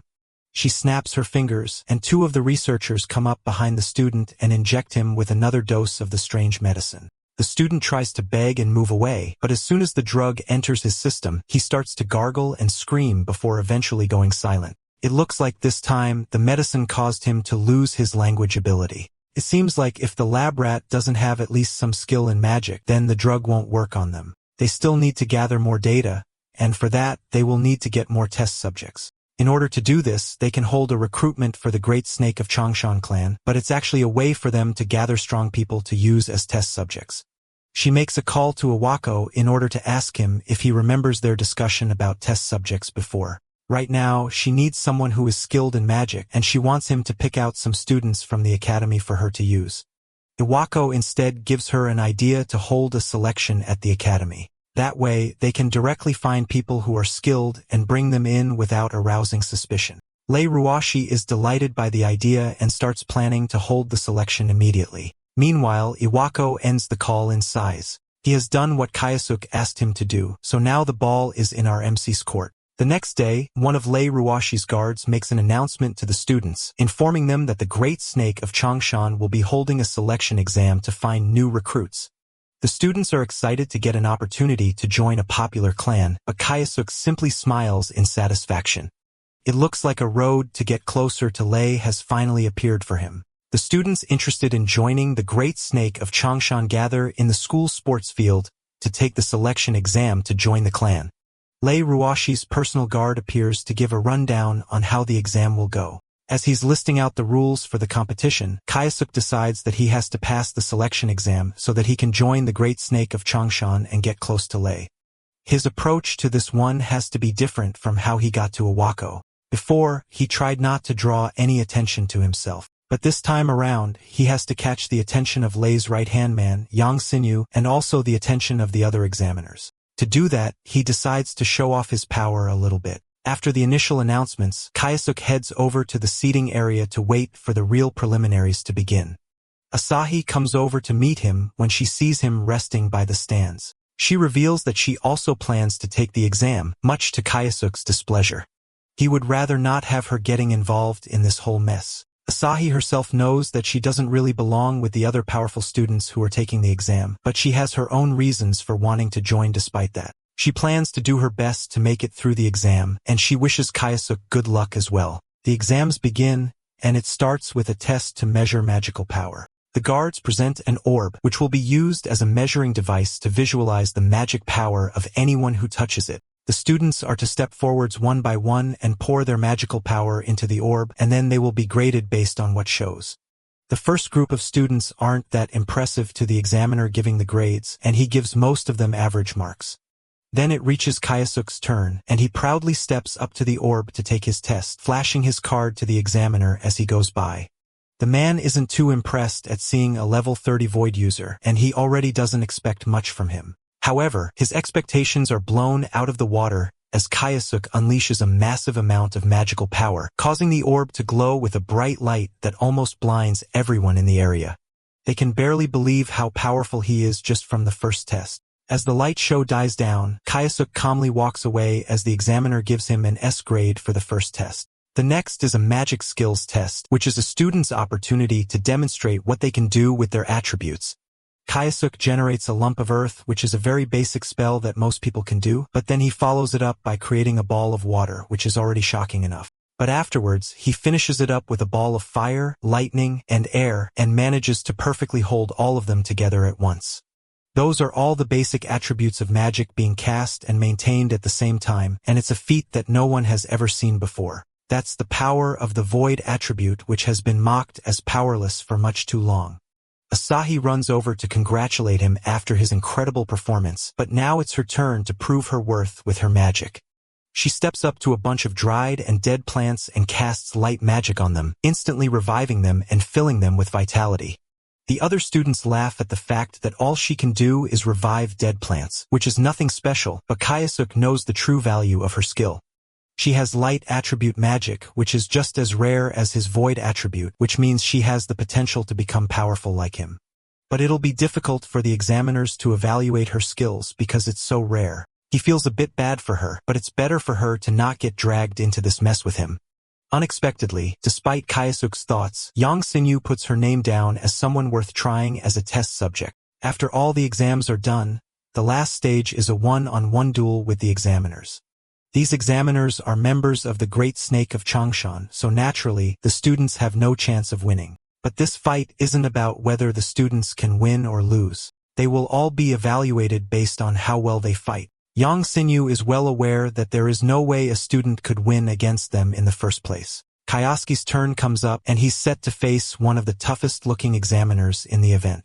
He has already made quite a stir during the exam with all the showing off he did earlier. So the teacher is more than happy to face off against him and prove that his results and all the other tests don't mean anything when faced with real combat. Kayasuke humble agrees and says that he is excited to learn a lot from their fight. The examiner is eager to finish this in one hit and creates a large attack from earth magic, firing multiple shots at Kayasuke. The student is immediately able to block it with wind magic, and he counters the attack completely, sending it all flying back at the examiner. He can't believe that a mere student could destroy his magic with one hit. But by the time he looks up, Kayasuke is gone. Then he reappears behind the man with a sharp icicle made from water magic pressed on his throat. The winner is declared immediately, and Kayasuke comes out on top in the exam. Yang Sinyu can't believe that a student would be able to win against someone from his clan, and he starts to wonder just who Kayasuke is. Later that day, he calls Lei Roxy to explain the details of the exam. She asks him if he found any interesting test subjects, and he brings up a student in particular that is rather interesting. He passed the exam with an overwhelmingly strong performance, and it seems like he has the void attribute. As soon as Lei Roxy hears that, she realizes that the student is most likely the same person that Iwako was looking into. Now that she has heard that, it looks like she has managed to get her hands on a very interesting guinea pig. Mr. Yang begins to announce the names of the ones who are able to clear the selection exam, and the first one who cleared is Ase Kayasuke. Everyone begins to gossip right away about how tough the exam was. Meanwhile, our boy smirks and thinks that everything went according to what he planned, and he can now get close to Lei. The teacher then announces that the second student who cleared the exam was Asahi Karen. He's surprised to see her clear the exam because he did not assume that having a unique attribute could make her clear it that easily. It seems like Lei is using the students to plan some kind of conspiracy because there is no reason Asahi would be selected then. She is delighted upon her selection, and he smiles while looking at her knowing that he will be protecting her under any circumstances. And he will try to achieve his goal while he protects her. A few days after the selection exam in Lei Company, the ones who passed are appointed and welcomed warmly. They are told that they will be conducting a suitability check before they get them working for the Great Snake of Changshan. Further, he tells them that Lei Ruashi will be joining them, who will meet them after the suitability check. Till then, he decides to show them around. Our boy thinks to himself that he would like to meet Lei right away, but he cannot be leaving Asahi by herself. Asahi is amused by it being such a big building. She is overjoyed for being able to join the Great Snake of Changshan. It makes him wonder why she wants to join the Great Snake of Changshan. She explains that her mother is in the hospital and she is unable to afford the medical expenses. He realizes that she didn't do it for him, but she did it for her mom. After hearing that reason, he is more motivated to protect her. After a while, they reach the basement where there is a testing facility. He looks around and suddenly he hears a voice. It is Lei who is ordering the basement to be shut off. While the others panic, he stays calm as he observes that they have no intention of letting anyone escape. The students nervously ask the meaning behind this. Mr. Yang in the suit tells them to shut their mouths because now they will be conducting the suitability check. They will be testing a new drug that they have been secretly developing on them. The drug has been made from the ingredients which have been gathered in dungeons and can again dramatically enhance their physical abilities and magic powers. The two students begin to panic, knowing that the outcome wouldn't be good. Then the protagonist wonders if the drugs have any side effects, to which Mr. Yang says that it would be easier to show him. Then a clip plays on the nearby TV, and a guy is being forced to get the drug injected, and it shows that he lies on the ground with his mouth foaming. Looking at the footage, the students begin to panic and immediately get defensive. Mr. Yang explains that the person who got injected with the drug was incompatible with the new drug, hence the sudden side effect, and wonders if they have any confusion left anymore. It is like asking for a death wish. Two students have their guards up, knowing that they won't be allowing something like that to happen to them, and instantly raise their magic powers. They begin to fight Mr. Yang while the protagonist tells Asahi to stay by his side no matter what. Meanwhile, the shady guy's wrists suddenly get a lot more powerful, and he punches the two students in the stomach, sending them flying on the ground. He mocks the students, saying that the number of samples has now decreased, and turns to Asahi, saying that they will be starting with her now. She is the one who has the light attribute, so they are excited to see the results of the experiment about to be conducted on her. Mr. Yang prepares the needle and begins to step near Asahi, but our hero steps in front of her to defend her. Mr. Yang gets mad, wondering what the aim of our boy is, to which he explains that he is only trying to keep filthy people like him away from Asahi. Mr. Yang orders one of the guards to restrain the protagonist, but as soon as he lifts his fist to punch him, he gets attacked by the boy, making him look like a pig. All of the guards present there are shaken by the sudden attack. And before they could even prepare to defend themselves, our boy begins to knock them down one by one with the speed of light. The shady guy begins to sweat, realizing that the protagonist was able to take down all the people in just one hit. After that, our hero turns to him, telling him that he is going to be the next guinea pig. Mr. Yang tries to grab Asahi so he stays safe from the protagonist. But before he could even touch her, our boy reaches him, calmly stating that he mentioned before he won't be letting a filthy man like him near her while firmly holding his hand by the wrist. Somehow, Mr. Yang manages to get his fist free, but he is scared, knowing that a regular student shouldn't be able to overpower them like that. But before our boy makes him meet his end, he tells him to brace himself. The protagonist warns Asahi to stay behind him, and she stutters out how grateful she is. She realizes how great the protagonist is, and she couldn't even see the moves he made earlier because of his speed. She already knew he had gained more strength, but she didn't expect it to be on this level. Mr. Yang tries to break Kayasuke's spirit by telling him not to get too cocky.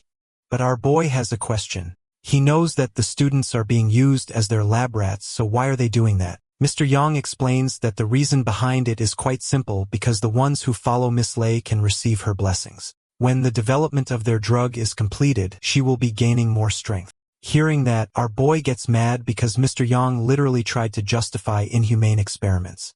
The shady guy acts ruthless, saying that they use whatever is available to them, and the students should consider this as an honor to be serving as guinea pigs for them.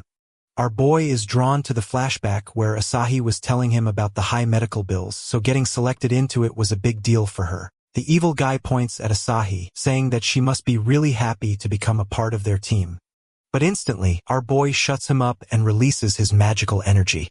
Seeing the intensity of it, the evil guy is taken aback, knowing he is going to be screwed. The hero angrily wonders what they even think of themselves, as because these people are nothing but trash which experiments on people and does not understand how others feel. Asahi is amused by his energy, and Mr. Yang feels a dense pressure because of the protagonist's energy being unable to believe that this guy is just a student. He tries to cover it up, saying that he would remind him of his place, but he doesn't want to discourage him. Then he offers to hand over Asahi to him, and he can directly work under Miss Lei, as she might make him an executive as well. It makes our boy more mad, and he tells him to shut up because people like him don't deserve any forgiveness. Mr. Yang loosens his tie, warning that our boy will be regretting this decision, and begins to power up. The protagonist realizes that he is using body-strengthening magic. The opening makes it clear that the body-strengthening magic will be mixed with his martial arts, and it will be difficult for the protagonist to beat him up. Mr. Yang then challenges our boy to attack him, launching the first attack by himself with a powerful punch. But swiftly, our guy dodges it, and the punch lands on the ground, cracking the ground nearby. Asahi is shaken when she sees the outcome of the punch. Mr. Yang gets up, clearly impressed that the protagonist was able to dodge that punch. Meanwhile, the protagonist observed the body-strengthening magic to be really strong. With that said, the opponent begins to launch another attack, urging our hero to face it. Our guy begins to concentrate and turns it into an image, making Mr. Yang wonder what he is plotting. Before his punch could land on our boy, he opens the void, completely dodging the punch, making it hard to believe that a mere student has the same power as him, probably even stronger. With a smirk on his face, our hero thanks Mr. Yang for the body-strengthening magic since he can use it now. Finally, our boy strikes back and lands his fist on Mr. Yang's stomach, sending him flying into the air. The evil brat is unable to believe what just happened and who the protagonist actually is behind the cover of a student. Meanwhile, our boy turns to Asahi, who is thanking him for saving her life while he wonders if she is okay. The fallen students get up and our boy tells them that he will be opening a way for them and urges them to get out as soon as they can. The students wonder where he will be going. Our boy breaks the wall, making a path, answering that he has some business to look after. On the other hand, Miss Lei is informed about the emergency. She is told that Mr. Yang got screwed by the students and the students managed to escape. Instantly, she turns back to her phone, where she is informed that an incredibly strong guy is headed towards her. Hearing that, she begins to sweat, but before she could even process what is going on, our boy shows up in front of her. She tries to confront him but gets cut off mid-sentence. He calmly explains that he's only here for one reason, and that is to pay her back for what she did 2 decades ago. Hearing about a debt that was about 20 years ago, she demands an explanation, to which he walks near her, saying that he could spell it all out to her word by word. He narrates that ever since the SSS rank dungeon 2 decades ago, the Pentagram Saints were hailed as heroes. Further, he makes her assume that there was a certain man's conspiracy that was stopped that day. She cuts him off, saying that a student like him knows nothing about anything, and he should just stop giving her a history lecture. He doesn't stop but further confronts her, saying that the Pentagram Saints are now leaders across every major field in the world. She defends them, saying that they are the ones who removed all the evil. He stares at her angrily, knowing that statement is not the truth. Suddenly, senses an intense change in his aura. He further confronts her that she used her comrades' sacrifices to steal the rewards and build her own legacy. Still to this day, she steps on the effort of the ones who always supported her by her side. She tries to brush off these details as mere conspiracy theories and nothing else. He strictly urges that he knows this is not just a conspiracy, but he knows what she had done before. She pushed her comrades into the gate. Hearing that, her soul leaves her body and she begins to sweat, wondering why a random student knows about that. He wonders if she really doesn't know who he really is, so he decides to introduce himself once again. His name is Misato Koichiro. Hearing that name, she yells that it's literally impossible, but he calmly keeps saying that it happened and that he used the same power which made her call him a monster once. She is unable to believe that Koichiro is alive, to which he informs her that he also knows what the Ray Company has been doing in secret, including the inhumane things. He then threatens her that if he reveals that, her reputation will be gone. She angrily screams at him not to mess with her, but he keeps stepping forward, knowing that he should be the one saying that. With an insane amount of aura, he stands next to her, confronting what she did 20 years ago, trampling on the hopes of a girl who gave it all. He could never forgive her for that. She sits back and relaxes, saying that he is not in the same body anymore. But now when she knows who he really is, she plans to make him regret it and grabs her sword quickly enough that a fight emerges, ruining the entire office room. She scoffs, informing him that the weapon she is holding contains the power developed by her company, which has been gathered from dungeon materials, making it far tougher than any other metal to exist. Then she plans to show him how sharp the thing actually is and begins to launch attacks at him, but he manages to dodge all of them with precision. She tries to mock him, saying that it looks like he is only a master at dodging attacks, but she definitely feels something strange since none of her attacks are actually landing. He observes after he sees her body movements that she has been too busy in the corporate world to the point that her moves have gotten sloppy, and she is no better than a wacko now. She angrily yells at him to cut with the bullshit and attacks him with the sword, which she thinks ended up hitting him, giving her partial pleasure. What she didn't expect was that he managed to dodge that attack to stand in another corner of the room. She realizes that he used void magic, as she has never heard of it taking effect like this. So now she decides to go all in an attempt to end his life with her next move, enough to shut up his running mouth. Loading up her fire attribute, she attacks him, but he manages to hold the sword as if he just held a leaf. It is getting hard for her to believe, and she begins to shiver, knowing that she is also screwed. He realizes that her powers have rusted over time, and she has gotten worse than she was 20 years ago, which he will be using to his advantage. She silently begins to walk away, making him wonder where she is going, and she pulls out an injection filled with red drug, and she seems eager to inject it within her body. Then the opponent undergoes a transformation, boosting her aura insanely. As she goes through her transformation, Lei is pretty sure that she won't lose anymore. Although, our boy finds it boring that she's trying to intimidate him by using some enhancement drugs, which probably is the easy way out as she thinks of it as. She's urging him not to underestimate her since this drug took a whole lot of money and time to be created. She explains that it was made from materials that were only found deep within the dungeons, and then years were spent refining the serum. Ever since she had the taste of this power 20 years ago, she has been going insane trying to reach that domain somehow. With an evil smile, she acknowledges that she has now found the power that surpasses almost everything, and she is thankful to him for it, for being able to find that power. He finds her attitude to be lowly because she is just bragging about it while relying solely on a drug. She can't believe what he just uttered nonchalantly. Without wasting a second, he apologizes for interrupting her monologue because he needs to put an end to this thing and begins to lean forward to attack her. She is prepared for the strike, and just that today, they are going to find out who is the actual strong one and who is the weakling. As they clash into each other, she yells at him to brace himself before she lands a punch on him. He swiftly dodges the punch, and the punch lands on a wall, making a hole in it. She turns back towards him, telling him that this drug is the fruit of her extensive research, so she is going to make sure that he meets God once again by her hands.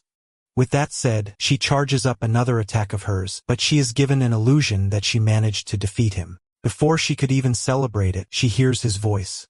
Then she looks at her foot, which is bleeding. Calmly, our boy explains, while she is confused, that he learned how to use this body enhancement magic because of the goons she was keeping as her pets. While she is on the ground, he explains that even if her drug was a bit impressive, all it did was just enhance skills a little bit. She's angry as he is mocking her research work, but soon he shuts her up because all she did was climb over people and think of that as progress. Being unable to hear such vile things about herself, she begins to throw an attack on him, but he firmly holds her hand, making her unable to move. She is baffled that she is unable to use her power in front of our boy because his strength has increased by levels. He angrily walks off knowing that she is defeated because that was never real power to begin with, but more like testosterone shots injected for a little boost. Outside the building, he is reunited with Asahi, and they are happy to see each other completely alright. There is a whole crew of reporters outside the building looking at the building and broadcasting that the Lei company was attacked. Asahi wonders if it is his doing, and he just shrugs his shoulders. The reporters broadcast that the Lei company has been doing human experiments, but now they have lost everything, putting an end to this horrendous era. Asahi turns to our boy, being grateful that he was there with her, or else she would be used as a lab rat in that place. As she thanks our boy, he smiles because helping people was the one thing that made him the happiest. The TV channel broadcast the crimes of Lei Ruaxi conducting illegal human experiments in a secret lab underground owned by her of the Pentagram Saints. This was only discovered after Lei Ruaxi got attacked by an unknown person. The reporter further reports the signs of memory disturbance in Lei, while the attacker's identity is still not found. Our boy Masato wonders how the other heroes would react, and suddenly the news channel interrupts with the breaking news that Nathaniel of the Pentagram Saints has issued a public statement. Hearing Nathaniel's name, he is shaken. On behalf of the Pentagram Saints, he delivers an urgent message to them. He expresses his devastation towards the recent incident, and as her comrades, they feel extremely shameful that they did not notice Lei's lean towards darkness. Hearing that statement makes our boy mad because the Pentagram Saints are acting like they were unaware of the entire thing. They haven't changed from the way they acted 20 years ago, making him realize that they haven't changed even slightly, and they lie with a straight face to protect their status as heroes. He comes down to the thought that people like Asahi and him weren't even sacrifices to them, but just some stepping stones. He realizes that there is a high possibility that Nathaniel led the charge to get our boy exiled. But since he was always a calculative guy, he used to be all cautious, and nobody knows where he is right now. He pulls out his phone and begins to use it. On the other hand, the people of the Pentagram Council connect to each other and begin the meeting, but without Lei this time. The meeting is almost concluded, and Claudia can't fathom that Lei has been conducting illegal experiments. That makes the others mad too, since she has brought shame upon the honor of the proud Pentagram Saints. Nathaniel suggests that all of those experiments were done by her own initiative all by herself, and the rest of them had no knowledge about this thing at all. Nathaniel basically is being rational and just spinning the blame on her by abandoning her. Iwako doesn't know about Claudia or Ingolf, but he is sure that Nathaniel knew about the inhumane experiments. So abandoning her that easily is confusing to him, but what is more important to him is that he has to follow his instructions. Claudia is curious who the assailant could be, and Iwako lifts the letter which is sealed and explains that it arrived at the academy from the person who attacked Lei. Nathaniel urges Iwako to read the letter to them, and Iwako opens it to read it. It says, "I have returned to the present world from inside of the gate and will deal with all of you, so just you wait. Misato Kayakiro." Hearing that, the four of them almost shat their pants. Claudia wonders if someone is impersonating him, to which Nathaniel knows that it is Kyoichiro for sure because he mentioned being inside the gate. As Claudia is panicking, Ingolf assures her that even if he is back, all they have to do is bring him down again. Nathaniel urges that they will do what Ingolf said, and there is no need for them to do anything anymore. But they still want to observe how the protagonist is going to act. Later at night, Ingolf looks outside the window, knowing he could never forgive our protagonist. Meanwhile, Iwako is on the phone with our boy and saying that he did what he was told, which makes our boy think that he was right about Nathaniel, who is being calculative and cautious as always. But he knows that they aren't safe for long after they have realized that he has returned. The first step of his plan is to strike those who know his whereabouts. So he urges Iwako to make the next move. He panickingly asks what they should do next, and our boy orders arrangements for him to be transferred to an academy related to Ingolf. Iwako realizes that he will be going after Ingolf next, so it should be easy with the short-term overseas student program. Although, Iwako warns him that he is not like him or Lei, and he won't be able to find any shady rumors about Ingolf. But our boy still wants to see his face and leaves the formalities to Iwako. He walks out to the balcony even if there are no rumors about Ingolf. He still betrayed him 2 decades ago, which is still as infuriating. Later on, our boy steps in Germany with a verified connection between the country's academy and Ingolf. So now he will use the German academy to get closer to him, and he makes his way to the academy. He overhears a conversation and then automatically translates it in his head with his skill. Turns out that the 2 men were bothering the girl, asking her to hang out with them while she kept saying no because she thinks of them as thugs. After the last thing she said, they both got mad at her, making sure that they would punish her for that and began to grab her. The protagonist intervenes, urging them to leave her alone, while the 2 men angrily turn towards him, wondering who he is. Once again, he firmly tells them to leave her alone, to which the guys get mad and instantly start using their magic attributes to attack him. But our boy is able to defend himself against those attacks, and just by one hit he is able to send them flying to the ground, making everyone astonished near him. The same douchebag who was acting tough earlier ran away with his friends after watching Misato's overwhelming strength. As for the girl, she thanks him for saving her life. Our boy doesn't really bother about that, except for the crowd that is looming around them taking videos of the drama.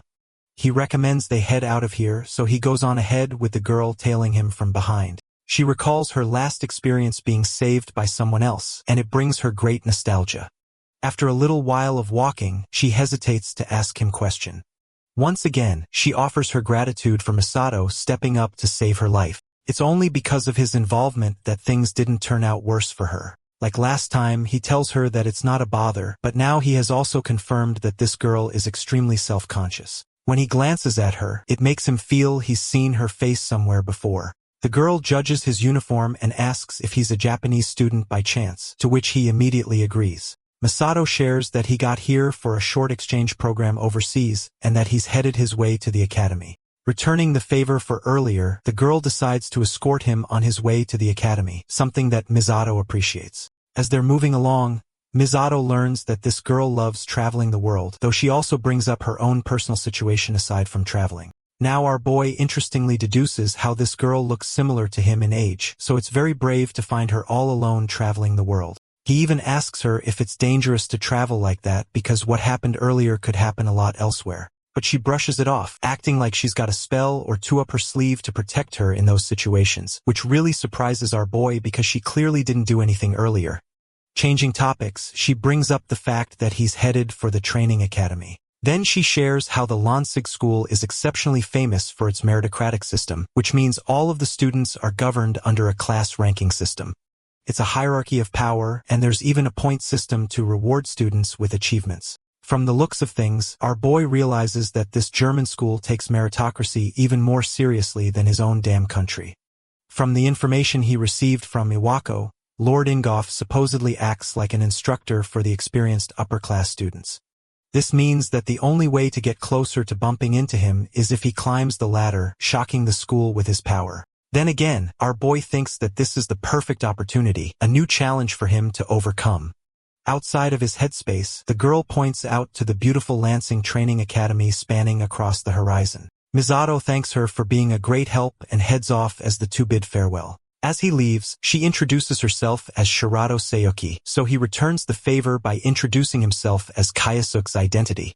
But the moment she hears that name, Shirato is genuinely stunned. She takes a minute to process his name before revealing that it sounds similar to someone she knows. Without pursuing the topic, she turns around and bids him good luck for the academy experience. While she's leaving, our boy is left with a strange impression of Shirato as if he knows her from somewhere. But for now, his main focus is to conquer the academy before his eyes. In the next scene, Masato is seen navigating the large campus when suddenly a dipshit version of Shiru Amiya from the Fate franchise calls out to him, berating him for being a Japanese transfer student.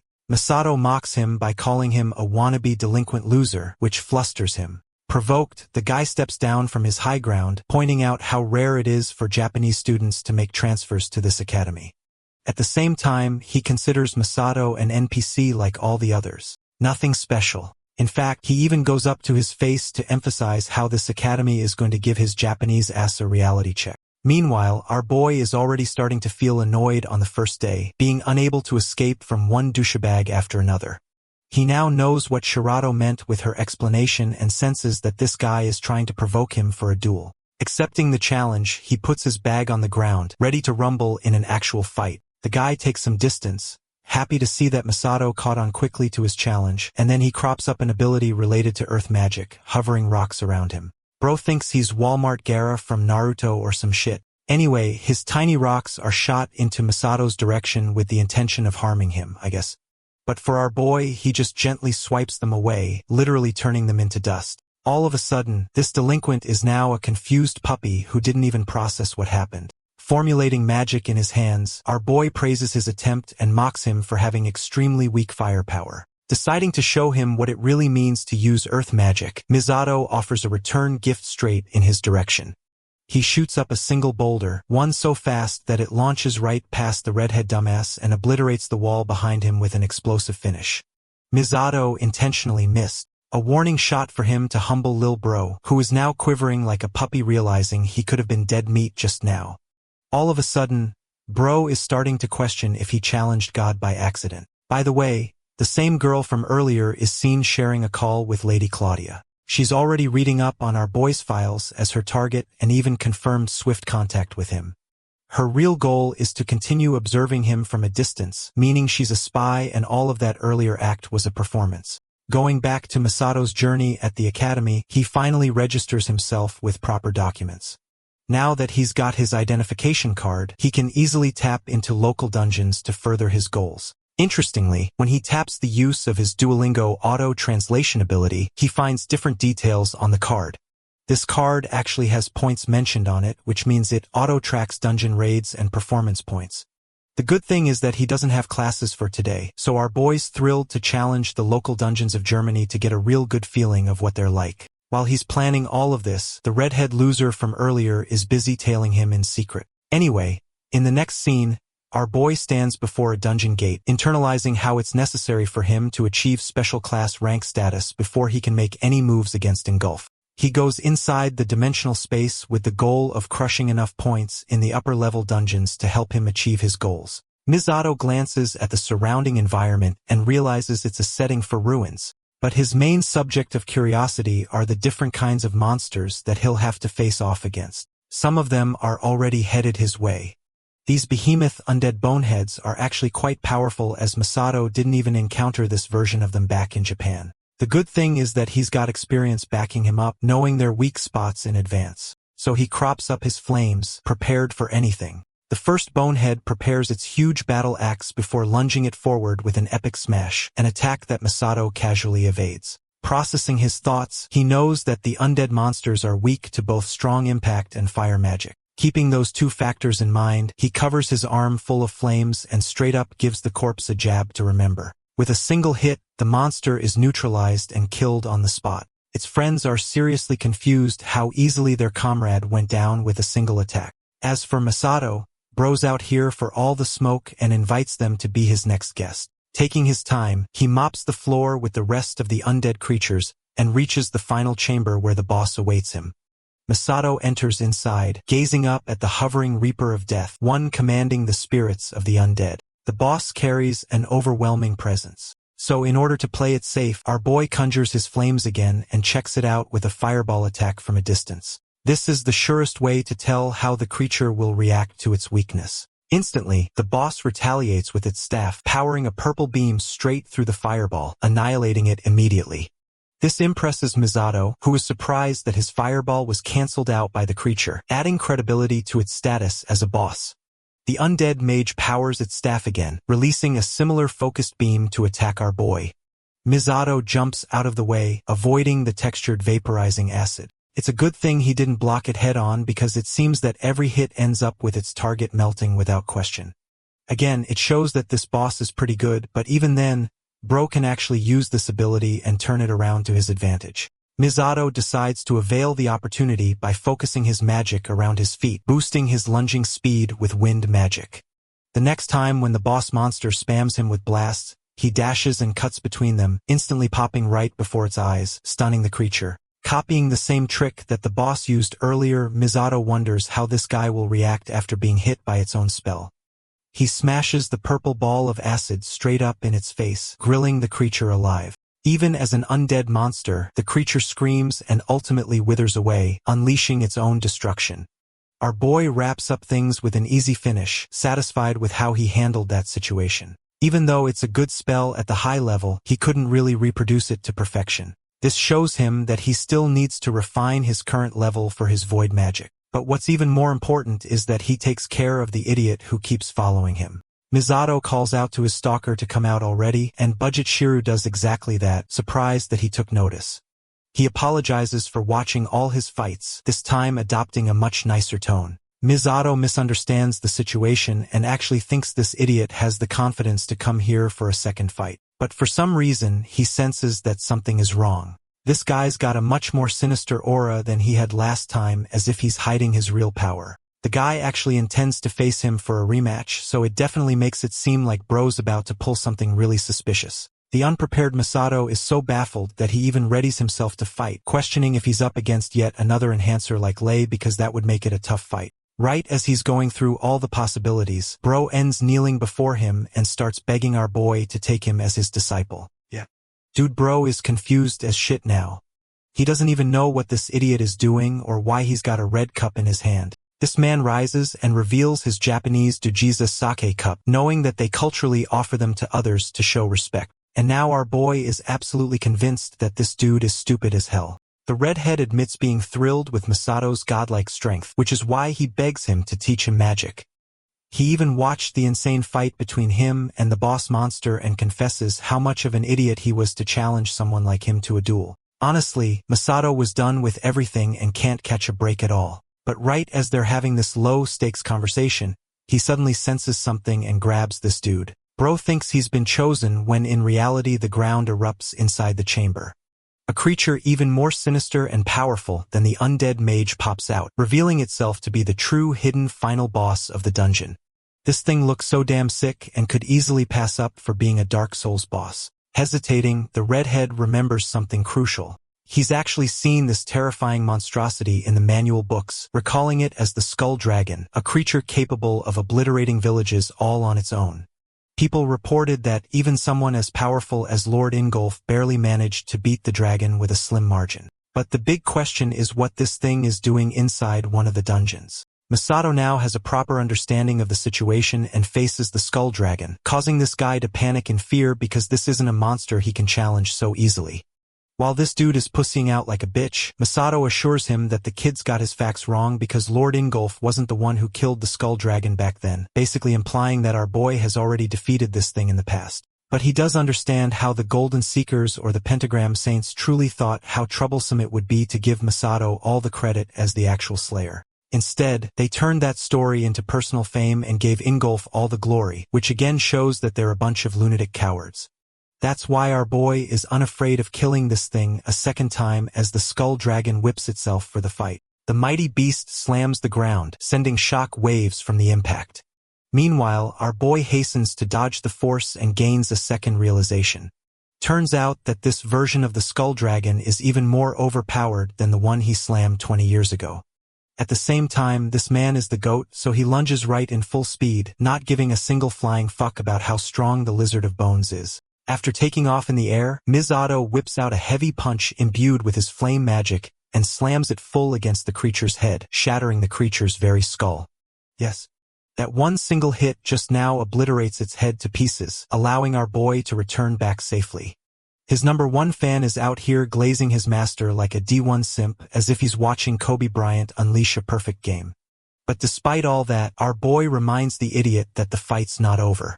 Sure, the dragon's head exploded, but it also pops right back on like nothing even happened. Masato seems unfazed while the redhead is stupefied with the creature's instant regeneration ability. Our boy shares how the skull dragon stamina is actually the creature's strongest stat among high-level monsters. This means that landing a few hits wasn't enough, as it would keep regenerating again and again. From the looks of things, Masato knows that this dragon is even more annoying to take down than last time, so he narrows down his next strategy for a more effective finish. His simp, on the other hand, is starting to wonder what he's going to do because there's barely anything an adventurer could do against this type of monster. The skull dragon releases a deafening roar, unleashing shock waves again before whipping its spiky bone tail and swiping horizontally. It's only thanks to Masato that both of them manage to duck right in time, but this problematic tail returns for round 2 like a clingy girlfriend. Luckily, our boy can easily speed blitzing it before he gets hit, and his evasive maneuvers impress the redhead, but it still doesn't answer how he's going to beat the monster. Meanwhile, Masato is waiting for the perfect moment, sharpening his visualization skills, gathering void magic in the palm of his hands. As long as he can hone the image to perfection, he can dish out a powerful attack. The skull dragon isn't in the mood to play around and goes upright in our boy's face. Then this thing releases a fucking hyper beam like that one scene from Rayquaza vs. Deoxys movie, eviscerating Masato from his position. The loser fears for his master's life, but to his shock, the goat has the dragon on a leash. Grabbing its jaw, he commands control of water magic, creating ripples and officially declaring the end for the beast. The spirals of water start to engulf the creature, swallowing the dragon's body, and then that same shape crystallizes into ice, freezing the monster's head alongside its entire body. Now it was immobile, an excellent way to take care of a practically undying high-level monster. This 300 IQ play stuns his simp, who watches his master aura farming with a cool-ass pose after beating the monster. In the next scene, they're outside the dungeon as he runs up to his master. Masato is already fed up with this guy's overly polite tone that he offers as respect. Anyway, Masato is currently busy eyeing down his ID card, wondering about how many dungeon points he racked up from a single run. It's here that he learns about Mateo's name and directly asks him about the number of points that affect one's rank. Mateo explains that roughly each 10,000 points are enough to break the class pyramid. This means that our boy has to collect a minimum of 30,000 points to clear his way into the special class category. The problem with dungeon points is that they don't add anything based on performance, which means the skull dragon he just defeated isn't even going to be considered in Masato's evaluation. Just now, he acquired 500 points only from that run, which means he has to attempt 600 freaking raids just to get into special class. It's a chore that he didn't expect would take him so long. Then again, his goals are already pretty high. Mateo is pretty impressed with his master's ambition and actually reveals a convenient path to stack up points. Our boy towers over him with 100% of his interest, demanding that Mateo spill the beans. He responds by sharing the details of the Sublime Heaven Festival, an event that will be held in a month. It's a special occasion where students face each other through challenges. Here's the neat part. The winner of the festival is rewarded with 20,000 points off the bat. Considering how long it takes to raid dungeons, even Masato sees how much benefit he's getting by taking part in the festival because then he'll be able to reach engulf with a single move. Gathering his resolve, he declares his new goal of acquiring first place at the festival. 1 month ended up zooming right past them, and the day of the festival came to be. Here, the students were all gathered up to participate. Mateo felt really excited about the festival while our boy collected his thoughts. This time, his objective is to crack enough points on each challenge to gain the top 1 spot.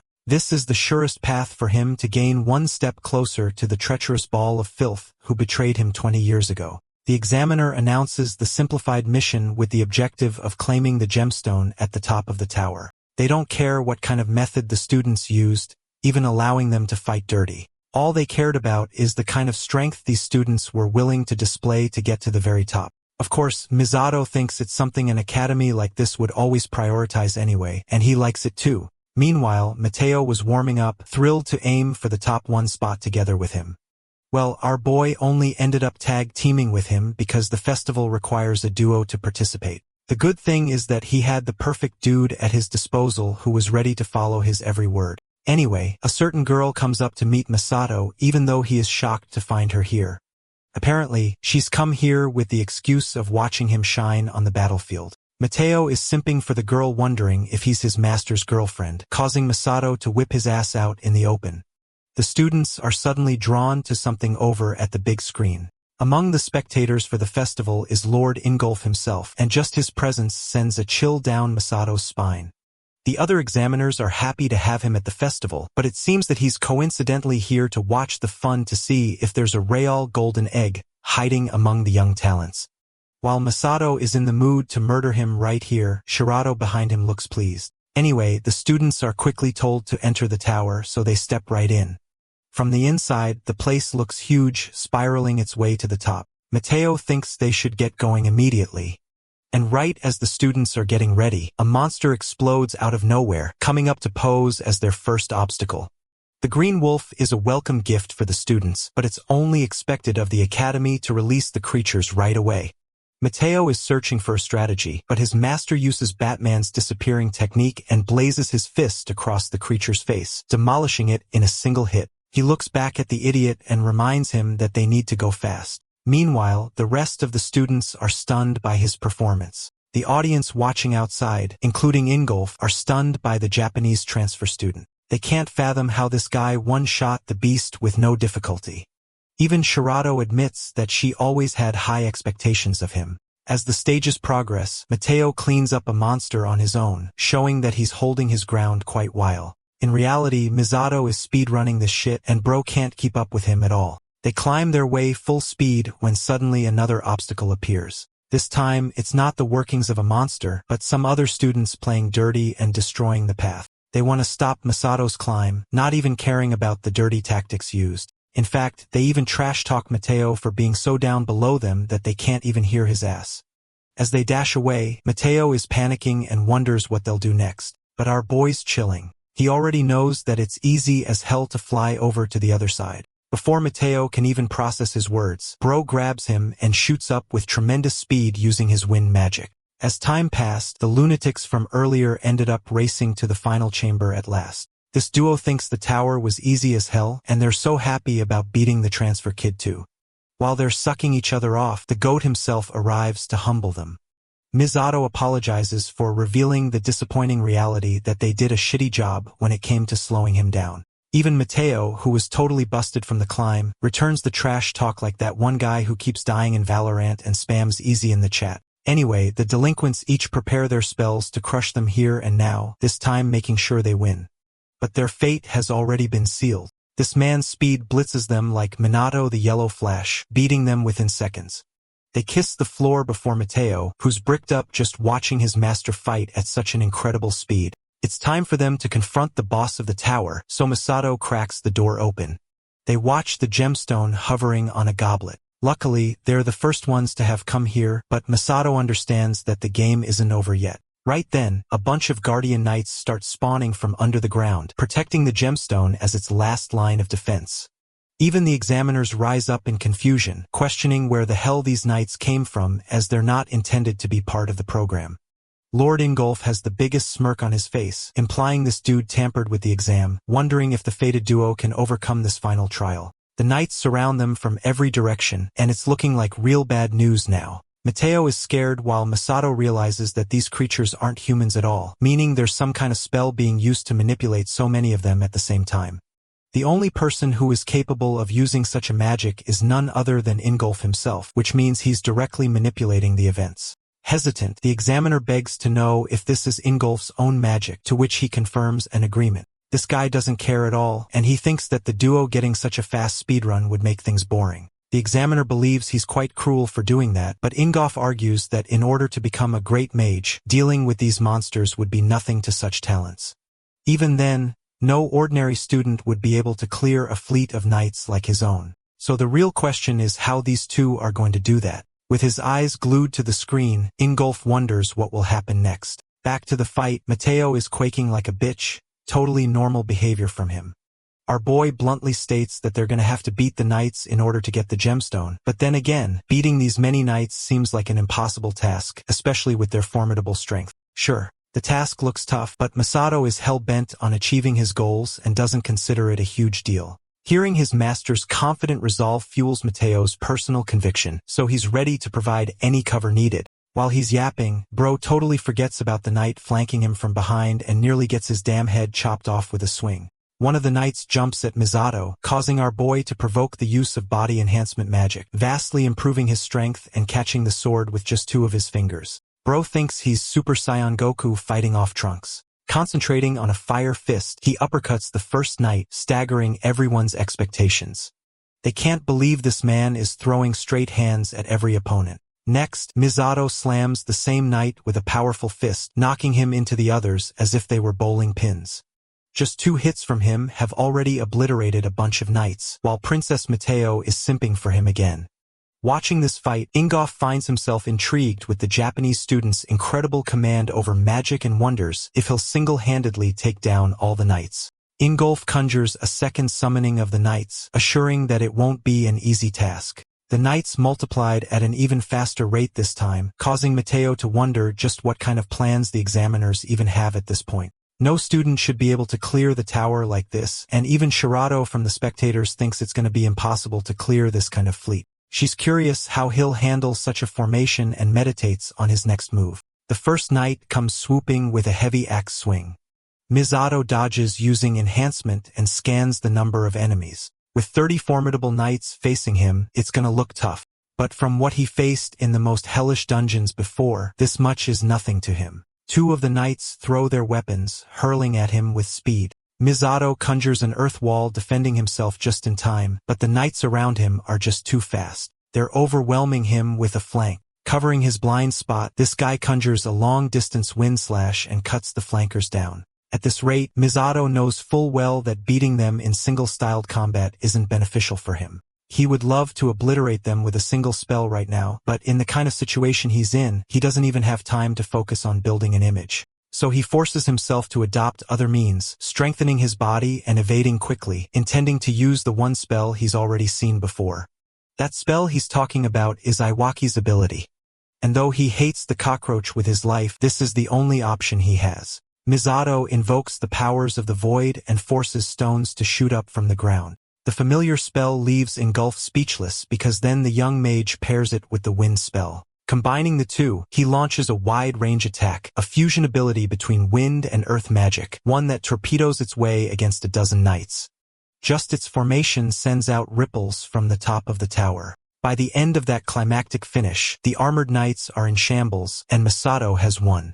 He stares down at the gemstone, grabbing it in his hand and concluding the end of the game. Mateo comes out of hiding, thrilled that his master successfully fended them all off. Even the students watching release an uproar in celebration, while Shirato is starstruck with this tremendous fusion ability of his, finding it terrifying. Ingolf laughs, amused that a student can easily access a spell that one of the strongest heroes spent many years developing. He's fascinated by Kayasuk as an exceptional talent and hopes for him to carve his way into the special class, believing he can refine him to perfection. In the next scene, we're at the reward ceremony hall where Masato is being presented as the top dog who jumped his way into the express class. Our boy walked up to the stage while gaining a ton of fans since he only spent 1 month here at the academy and already climbed his way through the classes. They're even starting to think he's a monster, putting respect on his name like Mateo does.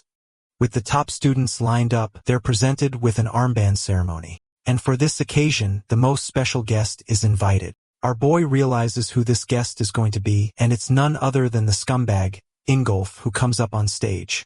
Lord Ingolf stuns the rest of the crowd, while Masato is 1 second away from steamrolling his ass on stage.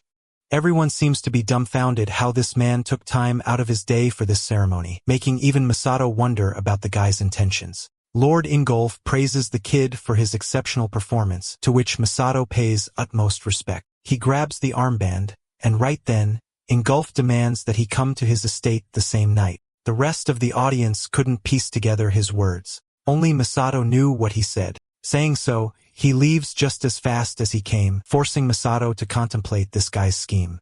So that night, he does find himself at the hero's estate. The butler welcomes the kid while Masato is still contemplating what's the deal with him. He's a little bit annoyed that Ingolf might have figured out his real identity because in that case he would be fighting this guy without any prep work. Misato finds his way into his room knowing that this could turn into the worst possible outcome, an actual fight. He watches Ingolf sitting at the table all by himself with a feast prepared. The guy doesn't even look at the kid and tells him to sit down, urging him to eat first. I can't stress this enough, but Masato is genuinely on his toes waiting for what's about to happen. After the meal, Ingolf personally credits the kid's tremendous display of magic at the festival. The fight at the top floor was his favorite, but he does have one curious question to ask. With the most death-staring glare ever, Ingolf demands to know what secrets this kid is hiding. Both the question and his scary glare sends a chill down our boy's spine, making him fear that he knows about the identity. Choosing to deny that assumption, Misato reflects that if Ingolf really knew, then he would come clean already, which means something else is going on. The esteemed hero recalls the fusion spell that the kid used at the top level, a spell that Iwako spent his entire life honing to perfection. So it's just strange for a young kid to use it out of the blue. Misato now sees a path forward, realizing that the conversation is headed in the interest of magic. So he responds saying how he learned personal training from Iwako in Japan. This is an adequate explanation for how he came to learn about the fusion magic technique. Keeping a smile, Misato calls Iwako an excellent teacher and credits him for refining his skills. It's a sound explanation, and Ingolf actually buys that story. His only concern is for the kid to never misuse his powers, or else his fate will be no different than the fallen Misato Kyoichiro, the man who nearly destroyed the world. It's hilarious that this douchebag is lecturing him not to be a scumbag while being the biggest scumbag of all. Ingolf transitions into the topic of the triple S rank dungeon disaster from 20 years ago. He talks down on the man who reveled in his own strength to the point he became twisted with his ideals. He paints the picture of how Misato is a villain who dragged monsters out of that dungeon in an all-out scheme to destroy the strongest heroes, his own comrades. This version of the story leaves our boy winded. This guy's level of delusion is on a different level. Ingolf calls Misato Kyoichiro a phony, a jealous hero who wanted everything for himself, so he put his action into motion, and it's only thanks to the help of his allies that they managed to stop his scheme. All the while this is happening, our boy is holding back every fiber of his being from beating his ass here for making up that bullshit story. It's like he's being trash-talked right in his face because even after 20 years, these vicious traitors chose to stick with the story they made up on their own. Ingolf turns around to warn the student never to let his power consume him. Before he can finish, the young mage cuts him off, stating that power is necessary to defeat evil, and his ultimate goal is to become the strongest person, far stronger than anyone else. The hero is starstruck with the boy's conviction and finds him just as amusing as he did at the festival. Rewarding his confidence, Ingolf has prepared a present for the kid. In the next training cycle, he's going to be personally tutoring the kid as his sparring partner as long as the young mage is up to the challenge. Misato agrees, sharing how honored he feels to share an arena against him. That's how their meeting comes to a close, with Misato reflecting how this is the perfect reward he could have ever wanted. He's dying to use this match as an opportunity to squash him like a bug to get his revenge. The day of special class periodic training arrives. Some students are jealous to see Ingolf, hoping they would train them, but then they find our boy casually staring them down at the bench. Just watching his menacing glare is enough to scare them off. Misato is pissed off and wants to settle the score with this bastard, and thanks to their promised mock battle, it can finally happen. He knows that this guy thinks it's a normal training session, but reality will soon crumble for him when he crumbles him to dust, making him regret his decisions 2 decades ago. The periodic session starts off with the hero arriving at the scene. Our boy watches him walk by, lecturing the students, calling them the academy's finest of all. He believes in the idea of spicing things up from their normal schedule to a proper sparring match. Watching them get scared, he calms them down and explains that his opponent is going to be none other than Kayasuke. Mateo is among the few spectators watching this mock battle. He knew it was a good idea to skip class even though Shirato is observing them, and he takes note of her. Since she's not his master's girlfriend, bro wants her for himself. The chick can already sense that a creep is eyeing her down, so she refuses to give him any attention. Her real focus is on the man branded as a saint, someone who is celebrated across the world as a hero. It's going to be interesting to watch Masato face an opponent like that. As the two stare each other down, our boy reflects on Ingolf's competency. He's one of the best fighters around and his realms apart from Iwako and Lei. However, he doesn't know that the one person who is going to lose this matchup is him. Making the first move, the hero starts off light with a powered-up enhanced punch. That devastated punch generates enough force that it knocks our boy several feet back, stunning the spectators. This is the might of Ingolf's wind magic. Our boy realizes that his opponent is using body enhancement alongside it, so he decides to respond appropriately with a counter of earth magic. He sends a pillar hurling in his direction, forcing Ingolf to block and smash it to pieces, impressing our boy. Misato curiously asks if his teacher is using enhancement magic just now, though he knows the answer. The problem is he used a powerful reinforced earth attack, and even then it got shattered from a casual hit. Ingolf is no joke, and so he reveals a casual flex. All this time, bro wasn't even using body enhancement magic. That's just his base strength, which is freaking insane. Next up, he charges another spell, sending it blasting in Misato's direction. Even our boy looks distressed and barely dodges it using the propulsive wind magic around his feet. But that's where things get tricky as Ingolf starts spamming the same spell dozens of times, overwhelming Misato every time he dodges. Mateo can't fathom what he's seeing right now. It's the first time he's seen his master in such a tight spot. Ingolf is impressed with the kid's ability to dance around, but the battle's not finished. This time, he unleashes a way stronger move, one that nearly catches our boy and pummels its way through the earth. Misato is in a genuinely tight spot, and if he got hit by even a single one of these attacks, he would be down for good. This is reason enough for him to go all out from the get-go. The young mage stopped dancing around, confusing the hero, who wonders if the boy is about to release a counterattack. Misato musters up the same technique that he used at the Tower Festival, invoking the wonders of fusion magic. He sends it hurling towards Ingolf's way, who is forced to block its tremendous impact. Even for a hero like him, it's a hefty blow. However, ultimately, he ends up blocking it, surprising Misato again. From this fight alone, our boy realizes that Ingolf has become far stronger than what he was 20 years ago. The hero praises his student for being excellent and wonders if he should tap into his real strength. Ingolf releases a beaming yellow aura, entering a special state of magic reserved only for him. The fierce hero challenges the young mage to entertain him as the fight enters round 2. This new spell is something beyond the scope of Misato's knowledge, meaning Ingolf developed it in recent years after his death. Even then, he doesn't care and hopes to test it for himself. Activating void magic, he goes all out with a barrage of earthly ripples. This kind of earth magic surprises his opponent. The attack is supposed to cover an entire area. Dodging makes it impossible. Then there's a sneak attack because the ground crumbles and sinks the very floor underneath his opponent. Now that he's got him in a weak stance, Misato strategically manipulates both earth and wind magic again for a fusion effect. Deploying his combined spell, he releases an enormous blast on the already inconvenienced Ingolf. Mateo cheers for his master, constantly impressed by his usage of fusion magic. Shirato can see that Lord Ingolf has completely lost his balance and can't dodge in the air, which means this hit is going to land no matter the outcome. The fusion magic ruptures its way towards the hero who smiles with confidence. Then this man starts screaming to become a bearded Super Saiyan. Misato is confused about what he's about to pull off. The dude extends his hands and gains total control over the spell. With his bare hands, this man tears apart the blast as if it were paper. His diffusion of the spell sends shock waves around him, though he smiles knowing in confidence that he did what he just did. Even our boy is mad confused how this man straight up ripped apart his spell. A magic spell of that scale being nullified like that stuns Shirato too. Acting like he's tough shit, Ingolf states that the impressive attack is not enough to pierce the durability of his mana armor.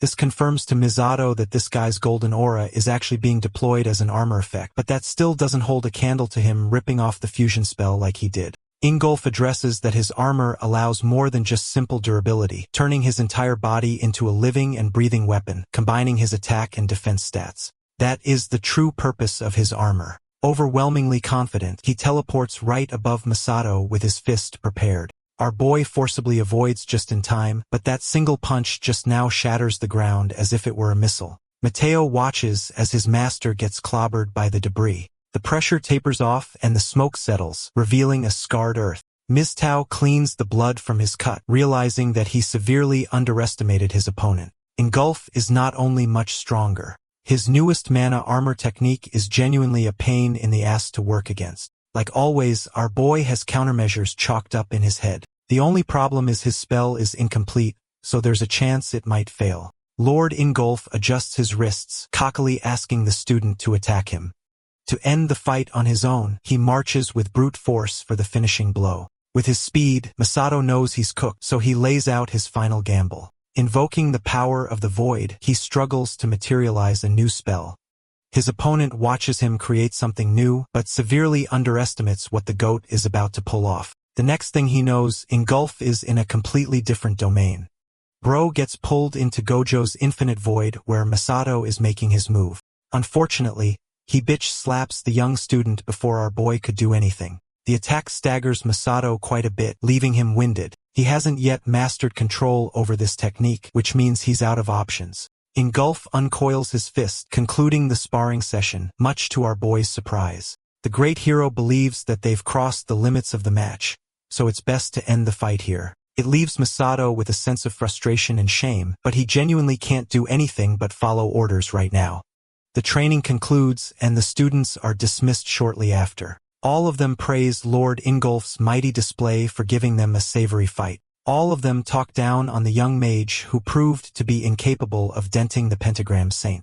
Mateo comes along to celebrate his master's effort against the great hero, but our boy is seething with rage, boiling on the inside for underestimating his opponent. At his current level, he definitely can't defeat this guy, which means he's gonna need to force an evolution to become stronger. The academy mates are all laughing, but none of them actually realize the kind of potential this young mage has. This is what Shirato personally observes. Even after the fight, Ingolf is left baffled by that one moment during the fight. It wasn't just bloodlust that he felt there, but something even more sinister.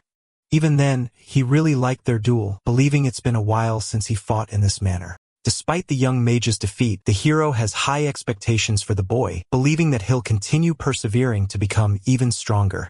Back in his estate, the hero settles down in the night, thinking about how he'd never fought someone in a long while who pushed him to this level. But the young mage, Kayasuk, he never even anticipated for him to be that strong. Again, the time he was warped in a space of black actually devoured him in fear. It's a kind of feeling that he's familiar with, something he's once felt before. Many years ago, a man came around and defeated him in a battle, calling it his victory. Ingolf felt blitzed and realized that his opponent hid his real spell all this time. Even Masato Kayakiro of that era admitted that they were nearly equal until the end of the fight. That's why he always continued to surprise his expectations, which is why he saw him as a rival. So he wanted another round to spar against him. That feeling, it makes him nostalgic of the time he spent with his dear friend. Then again, Ingolf remembers the cruel reality of his dark past. Even after what he did to his so-called rival, he feels the regret of not being able to fight someone on equal grounds again. Saying so, he gulps his drink down, hoping Kayasuk to become someone so strong that he can become that kind of person for him. Speaking of which, our boy is headed for another dungeon raid. This spot is the same as it was 2 decades ago, but it's something that can push him to the next level. Misato knows full well that he's incomparable to Ingolf's strength, which is why he needs to learn how to train his fundamentals from the very beginning. The good thing is that this dungeon is made for that kind of training. So he marches right into it, feeling a taste of its gravitational field that is much stronger than the outside world. It's unsurprising that Ingolf's punches slammed him as much as they did back then, and it's a good thing he dodged them instead of getting hit because only one would be enough to take him out. But first off, Masato requires body strengthening if he's going to be fighting a physical monster. And after closing the gap, he'll end things with the secret spell he's been honing. Confronting titanic monsters in the dungeon with a handicap, Masato urges Ingolf to wait for their rematch. 3 days of hellish training flew by, and Shirato seems confused because of Kayasuk's disappearance, who hasn't shown up after the fight. Even his number 1 simp is out here feeling like a zombie, lifeless without his master's charming presence. He runs into his master's fangirl. She actually thinks this is the perfect cover to use, so she blends in with the excuse and asks where Kayasuk went. Obviously, Mateo doesn't have a clue, but he knows that he went to the eastern forest to train. The name strikes out to her, and she realizes what Misato is really doing. With her bolting off, Mateo was stumped watching the fangirl's dedication to finding her idol. Anyway, she ends up arriving in the forest, already knowing about the hidden dungeon. It's the only spot that fits the criteria of training, but the one thing that bothers her is how this guy knows about its details. This place should be something completely new to him after all. Deep down, her gut reaction is starting to form the theory of Asaikyasuk and Misato Kyoichiro being the same person. Only about a month ago, Saint Claudia gave her a special order to act on her behalf. The goal was to investigate any person related to Misato Kyoichiro acting in disguise. And on top of the list, there was Kyosuke's name whom she ran into. From the way things are going, she's really starting to think that he's the real Kyoichiro that Claudia sent her after. Anyway, Shirato ends up leaping into the dungeon, immediately experiencing its strong gravitational pull. She once came here for another mission, feeling just as terrible back then. What impresses her is how Kyosuke is supposedly grinding his ass off in a place like this. Then she looks up ahead and finds him standing among a sea of monster corpses. This man has now unlocked Ultra Instinct, and his aura is far different from before. Watching from a distance, she realizes that this man annihilated probably hundreds of monsters. The man standing before her eyes is LeBron James, looking shredded to the gills. She comes out of the dungeon to report the situation. From the looks of things, she's confident that he's already at Engulf's level. After making the call to Claudia, she completes her mission by informing her master that the possibility of this guy being Kyoichiro himself is extremely high. Lady Claudia smiles, giggling her heart out. She was dead on in her suspicions, and now things were about to get interesting. Her brainwashed followers worshipped her in the name of the heavenly rack, while she boasts that everything is going according to plan. Alright, that's the end of the story. Thanks for watching. See you in the next one.